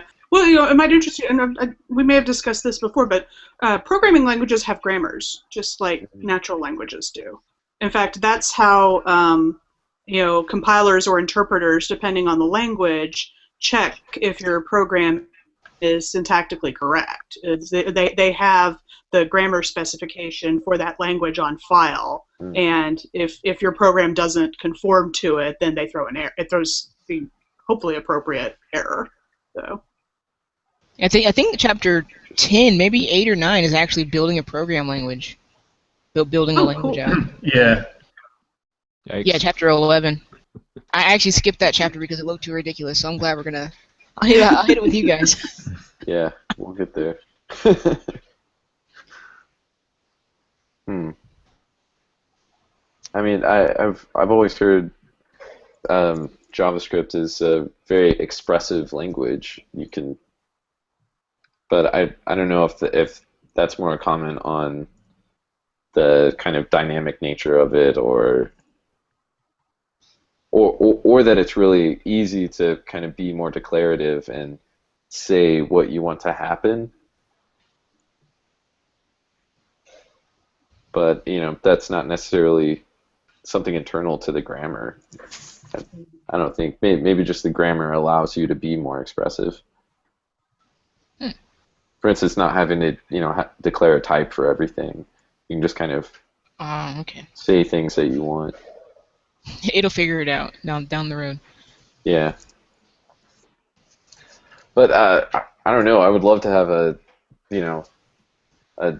Jeopardy winning answer to what's the difference between a statement and an expression. Like a statement has a semicolon on the end. Go back to the book. Go back to the book and see what it says. The simplest kind of statement is an expression with a semicolon after it. That should Something clarify unexecuted. everything. Yeah. Everything you need to know now. They are the same thing, but. Oh. Okay. But if you look at the that JS standard, you don't have to use semicolons anywhere. Right. So. Well, okay, but wait. Okay, 3 plus 7 is an expression, right? Yes. But I can't. That's not a legal JavaScript statement, is it? No, I can't just type 3 plus 7. Okay, well here's a point that it makes. It says if you've got the interactive, if the REPL, the interactive interpreter open, you totally can type that. Yeah. But in like a regular program that you would store and call from memory, they will actually. You might be able to have that in statement in there. It just wouldn't actually do anything. Yeah, right. It wouldn't do anything. But it's not storing the result anywhere. Yeah. So. The Eloquent JavaScript actually points out that a statement has side effects, meaning that something happens. So just putting 3 plus 7 is an expression, but it's not a statement because it's just 7, and then JavaScript throws away. Is what they say. Yeah, there's no return value in this. That a statement is an expression with side effects? Is that their? Yes. Okay. Maybe. Yeah, absolutely. A statement is an expression with side effects. Okay. I'll buy that. Yeah. So like a statement is a smaller unit of syntax? Or wait a minute. Not all statements have side effects. Okay, does it say that too? Yeah. Well, Okay, well, you know what? Then they're back to being. What if I say something like, return 5? It returns the value, but there's no side effect. I think that Right. side effect. Oh yeah,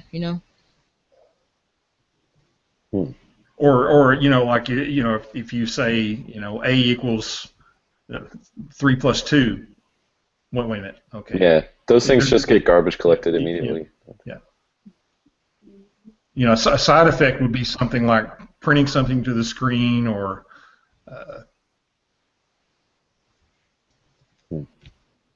I think. Yeah, or changing a value. Yeah. I like Danielle's definition the best. That's good. Statements are executable. Expressions are just computation or something. A value boils down to a value. Dan, Wait, which one? Can you show the chapter again? I want to see what he says. Yeah. What's that? The verbiage in the book. Right. Yeah, this is like the first section of the entire book, entire chapter. Here we go.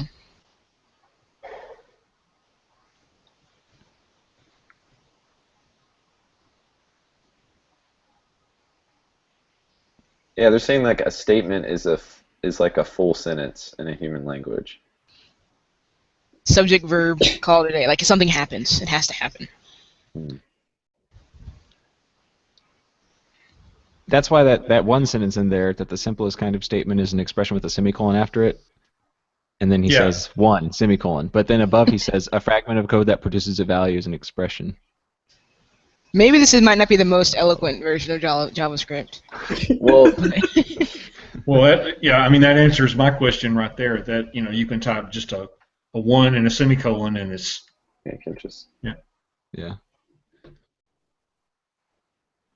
wonder if that's true in Node also. Yeah, see, like in a REPL, it'll actually return that value. Yeah, it returns the value. So this is a statement, right? Yeah. If I just say false. Well, you're missing the semicolon. Well. And then you don't always have to have the semicolon. It's adding the semicolon for you. This is a really confusing worded section. This is not eloquent at all. Yeah, I mean that's gonna happen also. Like, yeah, we should be critical readers of this. So good job, everyone.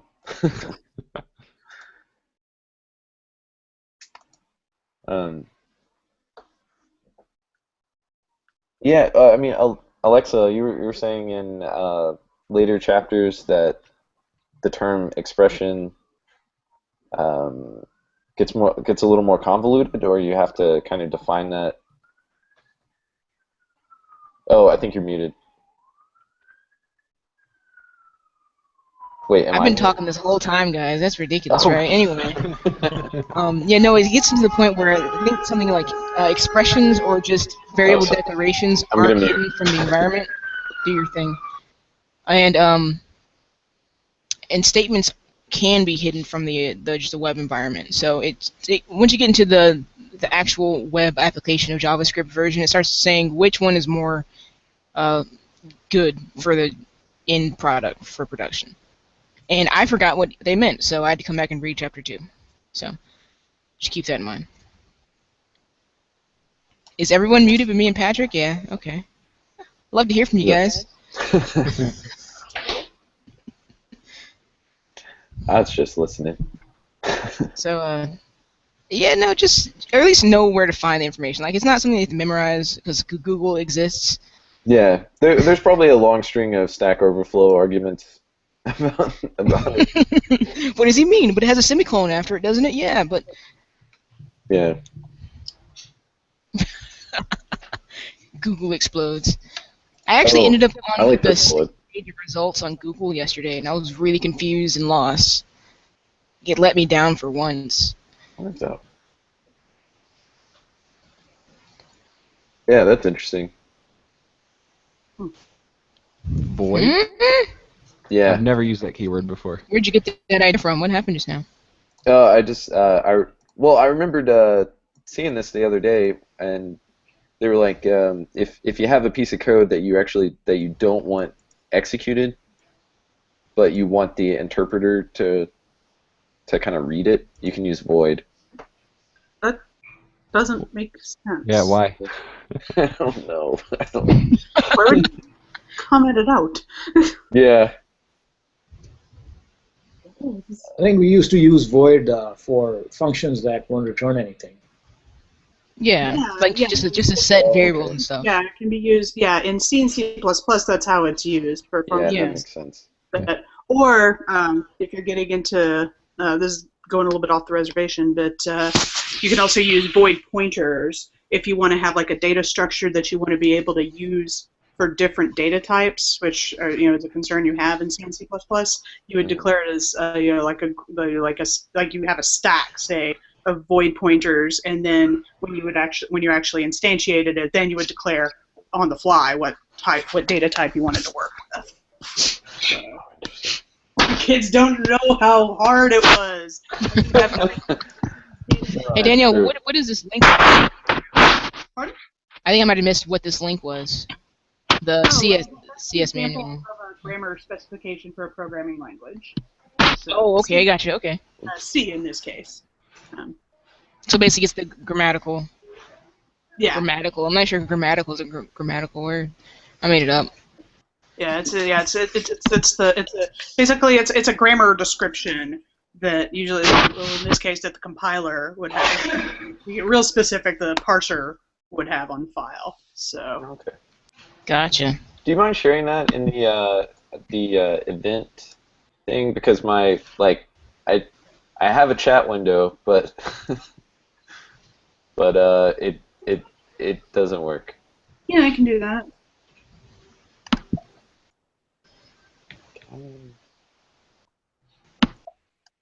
Yeah, look how crazy my. Let's see if it shows up. Oh, I think I see how you have like a little sliver of group chat. Yeah. I can close it, and it's still like that. I have no idea why. It might be because I'm on Canary instead of regular Chrome. I'll make a note for next time.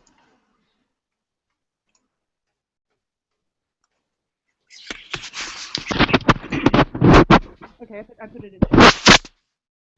Sweet. Danke. But yeah, this is totally like my wheelhouse for my research. So Yeah. If you ever take a class in like programming languages or compilers or automata theory, then you will get real cozy with this stuff. So. Oh my god. Have you looked at any of the like bit shifting in JavaScript? Little bit. It's not something I play with a ton. Like if you do like embedded hardware and stuff like that, it can be useful. Mm-hmm. But actually, it's kind of interesting because some of those, because bit shifting is mostly just like multiplying or dividing by 2, right? Depending on which direction you're shifting your bits. Right. And so most like higher end, most like decent compilers will actually kind of put in those optimizations for you. So like if you have something that translates to multiplying or dividing by 2, even if it's not expressed that way, if it can be reduced to that, so if you have like something added to itself that's the equivalent of multiplying, the assembly will do a bit shift operation instead of an add operation because it's faster. Right. Yeah. Because it's just like dropping the ends of an array. Right. Yeah. Yeah, that's why like one of the things I tried to do was do like a power of, or I thought that's what I was doing. 6 to the power of 6 is 0. Like what? Do y'all don't know how to do powers? Math library? No. Or? Like with the E? I think E just multiplies it by 10 to the power of blank. Yeah. Yeah, that's. I don't actually know off the top of my head. I don't know if y'all can see it. Oh, I'm not presenting shit. Doesn't math have an exponent? Yeah, I was gonna say I think there's probably like a math library function for it, or you could just like do it in good old fashioned for loop. You could roll your own very easily. Yeah. I usually just I mean the E definitely works.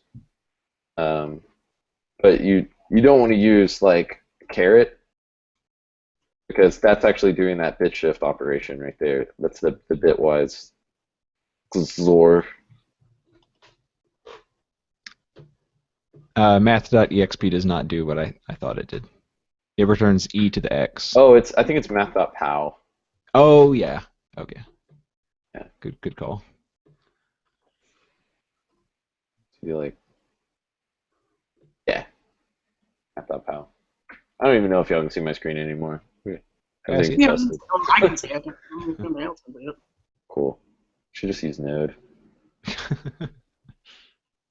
Note all the things. Node the things. Yeah, this was a really far out read for me, but I bet if you're coming from a language with pointers, that this is something you've seen. Yeah, and keep in mind the whole idea with the whole reason behind pointers in the first place is that they came from a time when memory was scarce in system, and so anything you could do to save precious memory was a good thing. And I'm not talking about porcelain figurines. So cool. Yeah, and everything in C, you're really close to the operating system representation. Right. That's why C commands are so terse, because back in the day when C was first created, you couldn't have anything over 8 characters. So that's why there's all these weird abbreviations and stuff like that. But as mentioned, that it's very close to the hardware, and so that's why it's still around and why it hasn't completely gone away. Because if you want fast, efficient, low-level access to the hardware and memory, there's no language that will serve you better than C. Yeah, I mean, even something like a pointer, that's so fundamental. It's basically just an address in memory. Right.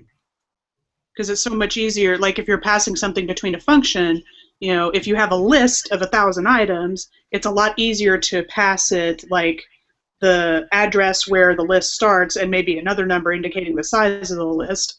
That's passing 2 items versus passing 1,000 items. So.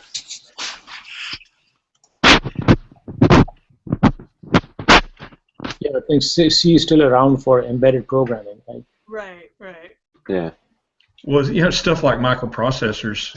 I mean, it's all C. Yeah. All the. I mean, there's JavaScript. There's implementations of JavaScript that'll run on the Metal now. Like Xscript, I think, is one of them. There's Python Metal. Yeah, and there's one called MicroPython is one. Yeah. It's cool because and I think a lot of that has to do with the expressiveness of the language.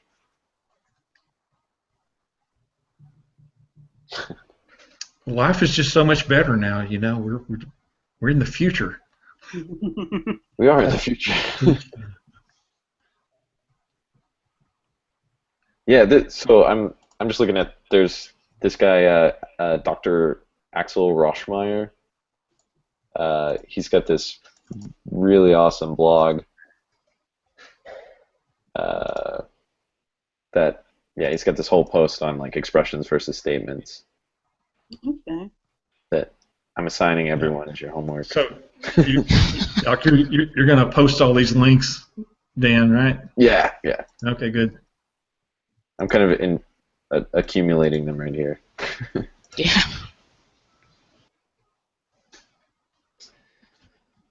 Yeah, and actually, this whole blog, this guy I think is actually on the TC39 work standards body.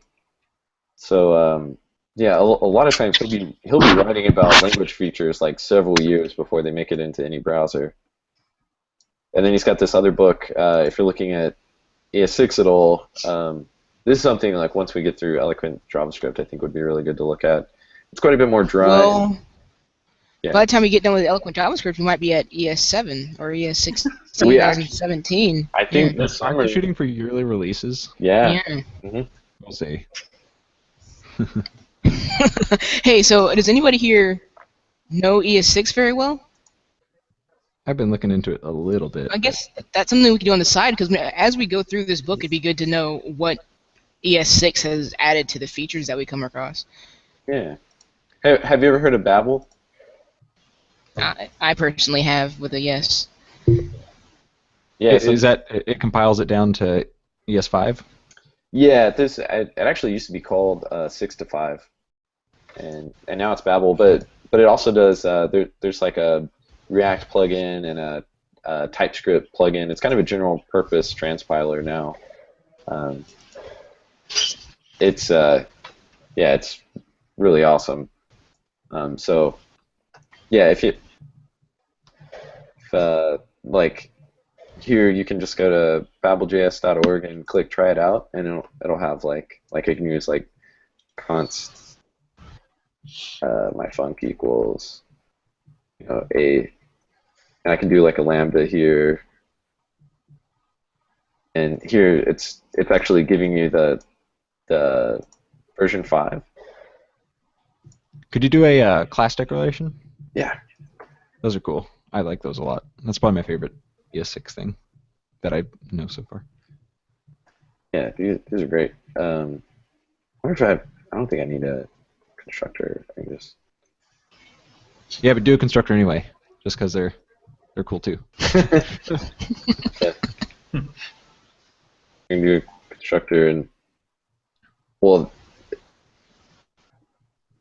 yeah, I can't do super because this doesn't have a super class, but I can do like say like this dot state equals an object, and then I have like a counter which equals 0, and then it's a counter. Look at that mess. So much cleaner with the class. I like it. Yeah. Well, it adds a bunch of stuff I would never think to do, like class call check. I'm not even sure what that is. Is that just set this? I don't know. I don't know why it's. I think that's just a name that. Every time you see like an underscore. Oh. Right? That's what when transpilers are coming up with. Well, the class call check is declared earlier. You just look up where it says, it's got use strict, and then it actually tells you what the class call check. Oh, gracious! It just makes. Yeah, and then this I can call, like, since I'm using like the Honda as an extension of car, so I can call super here in my constructor, and then I can like I can have my own drive function inside of Honda, but then I can also have another function. I actually have 3 drive functions, and I can call like super.drive and call the parent the parent property here with this super keyword. And yeah, it's actually doing like get prototype of Honda.prototype and then calling that with this.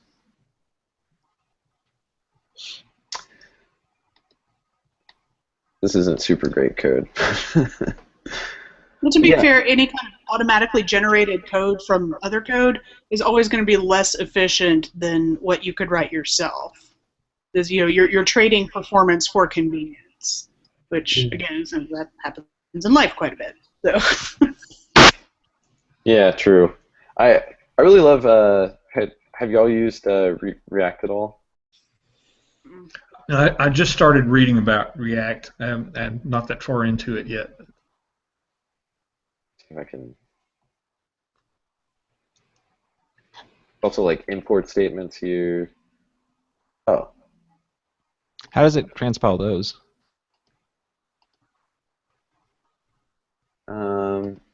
oh, the import statements. It compiles them to CommonJS.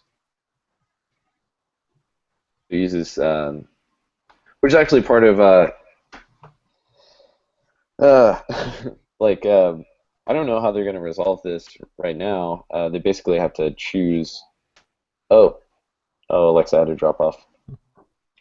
So in Node 6, there's like 98% or like 96% ES6 coverage. So you don't have to use Babel. You can just use Node v6, at least on the server. But they don't handle import statements because in Node we have this whole module convention of how to store stuff onto that module object, and I wonder if there's a note about it somewhere. So they kind of have to pick, like, are they going to use CommonJS, which is or require, which is an oft used method. Like you've probably seen that's where you do that module dot requires. And so that's actually this library that it's using. But then there's also like rollup that's specifically for ES6 functions. So like here, rollup's really neat if you haven't looked at it. It does tree shaking, so it'll actually just like the 2,000-foot dive. What all transpilers are doing is generating an abstract syntax tree, and from that they're able to generate a dependency tree. So they can say, like, this function requires this other function, and if you end up not using some of those dependencies, it'll actually not include them in your bundled code. So it makes your code, your library significantly smaller. So this is saying like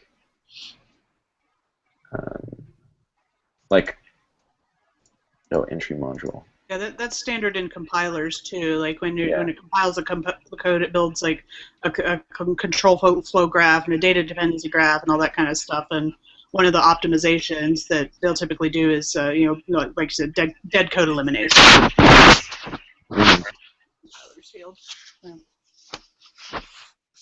Yeah, and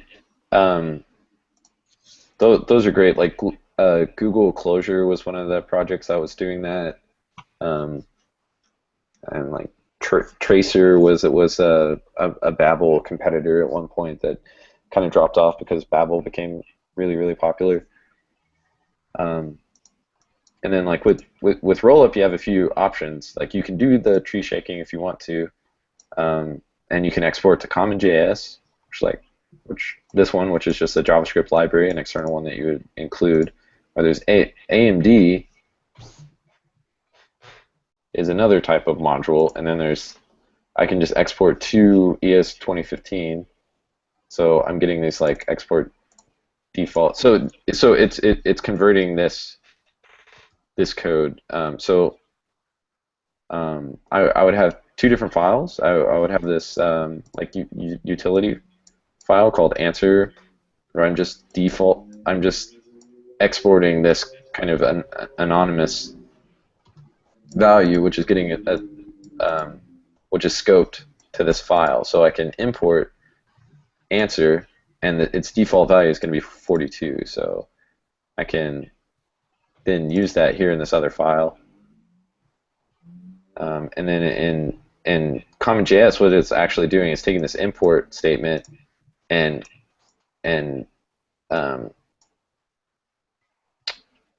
defining it right here at the top of the file. And then there's like UMD is another one, Universal Module Loader. So that's where like Node needs to decide on what kind of module bundling they're going to use in v6. Y'all read up on this. I'm bad at explaining.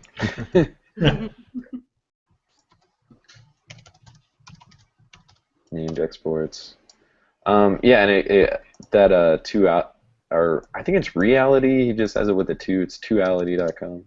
Is it like duality? Yeah, duality. That's it. He has, from like 2013 or something. He was like all the different types of import statements.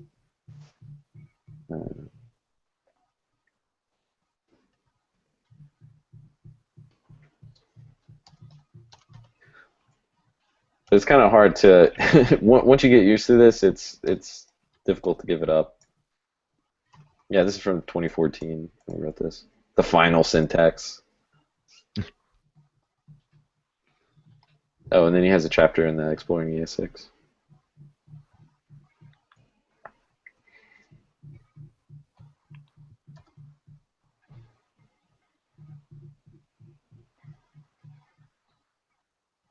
So yeah.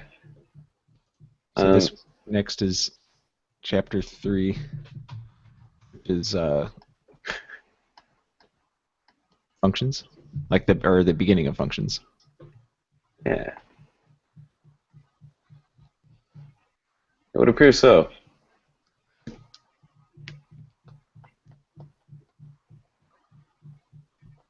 Yep. I wonder what the exercises are. Bean counting. Yeah. I'm going to see if I can't solidify my understanding of recursive functions for next time. Yeah. I've always that's in here, right? Yeah, that's actually this assignment. It looks like kind of recursive. Yeah, it's got one. Understand recursive functions to be. I'm giving myself a few years. Like I'm not sure that anybody like really understands it. It's just like some people get to the point where they can apply them correctly most of the time. So. Yeah. I think maybe the the like simplest definition I heard was a function that calls itself until it doesn't.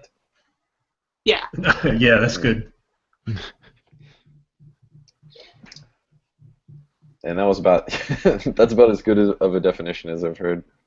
Well, because the idea is you're supposed to be dividing the problem into smaller and smaller and smaller subsets until you reach a base case, and then you can take that result and propagate it back out through.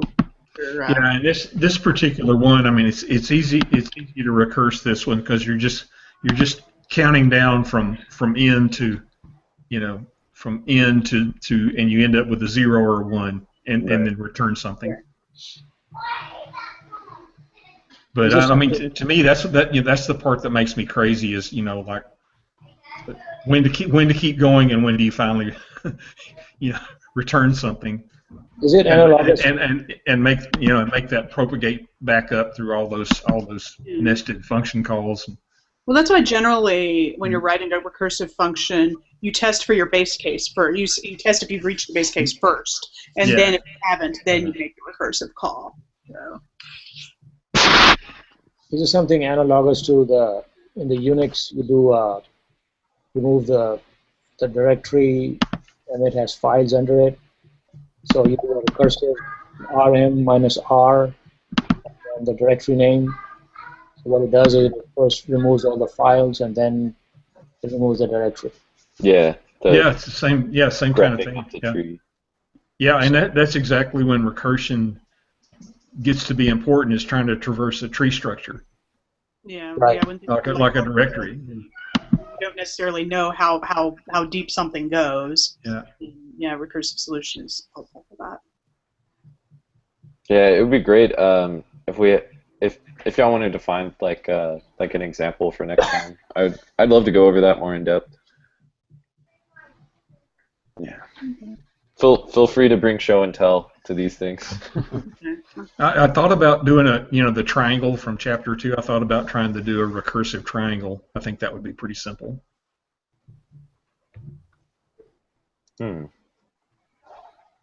Yeah, I would think so. Yeah.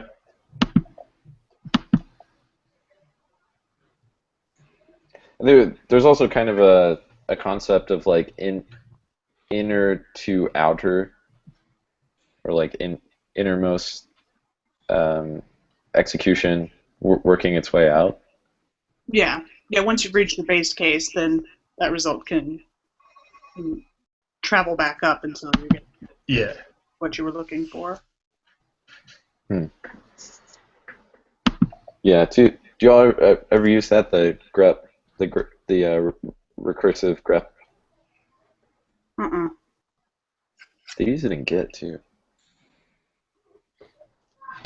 That's where I can like.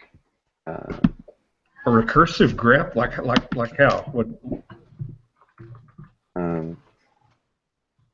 I think it's the same way like we're thinking about directory structure or tree structure. It's So we grep every file in all the directories.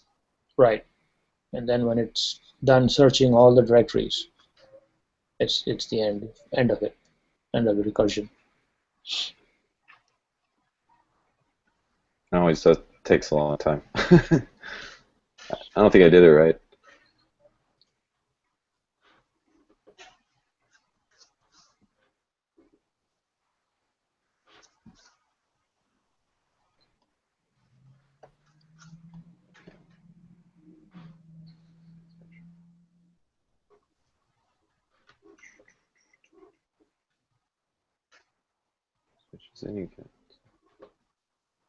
There should be like an R flag. Ugh.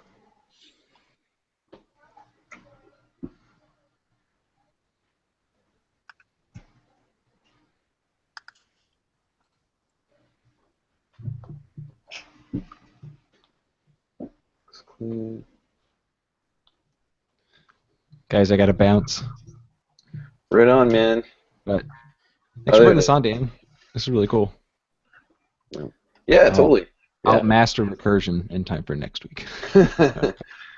That would be awesome. I won't be mad at myself if I don't, but I'll try to. Same here. I think I'm going to take off too. Yeah, I think I'll just wrap things up with anyone who wants to stick around for a minute, but I need to go to bed pretty soon also. See y'all next time. See you guys. Bye. See y'all next time.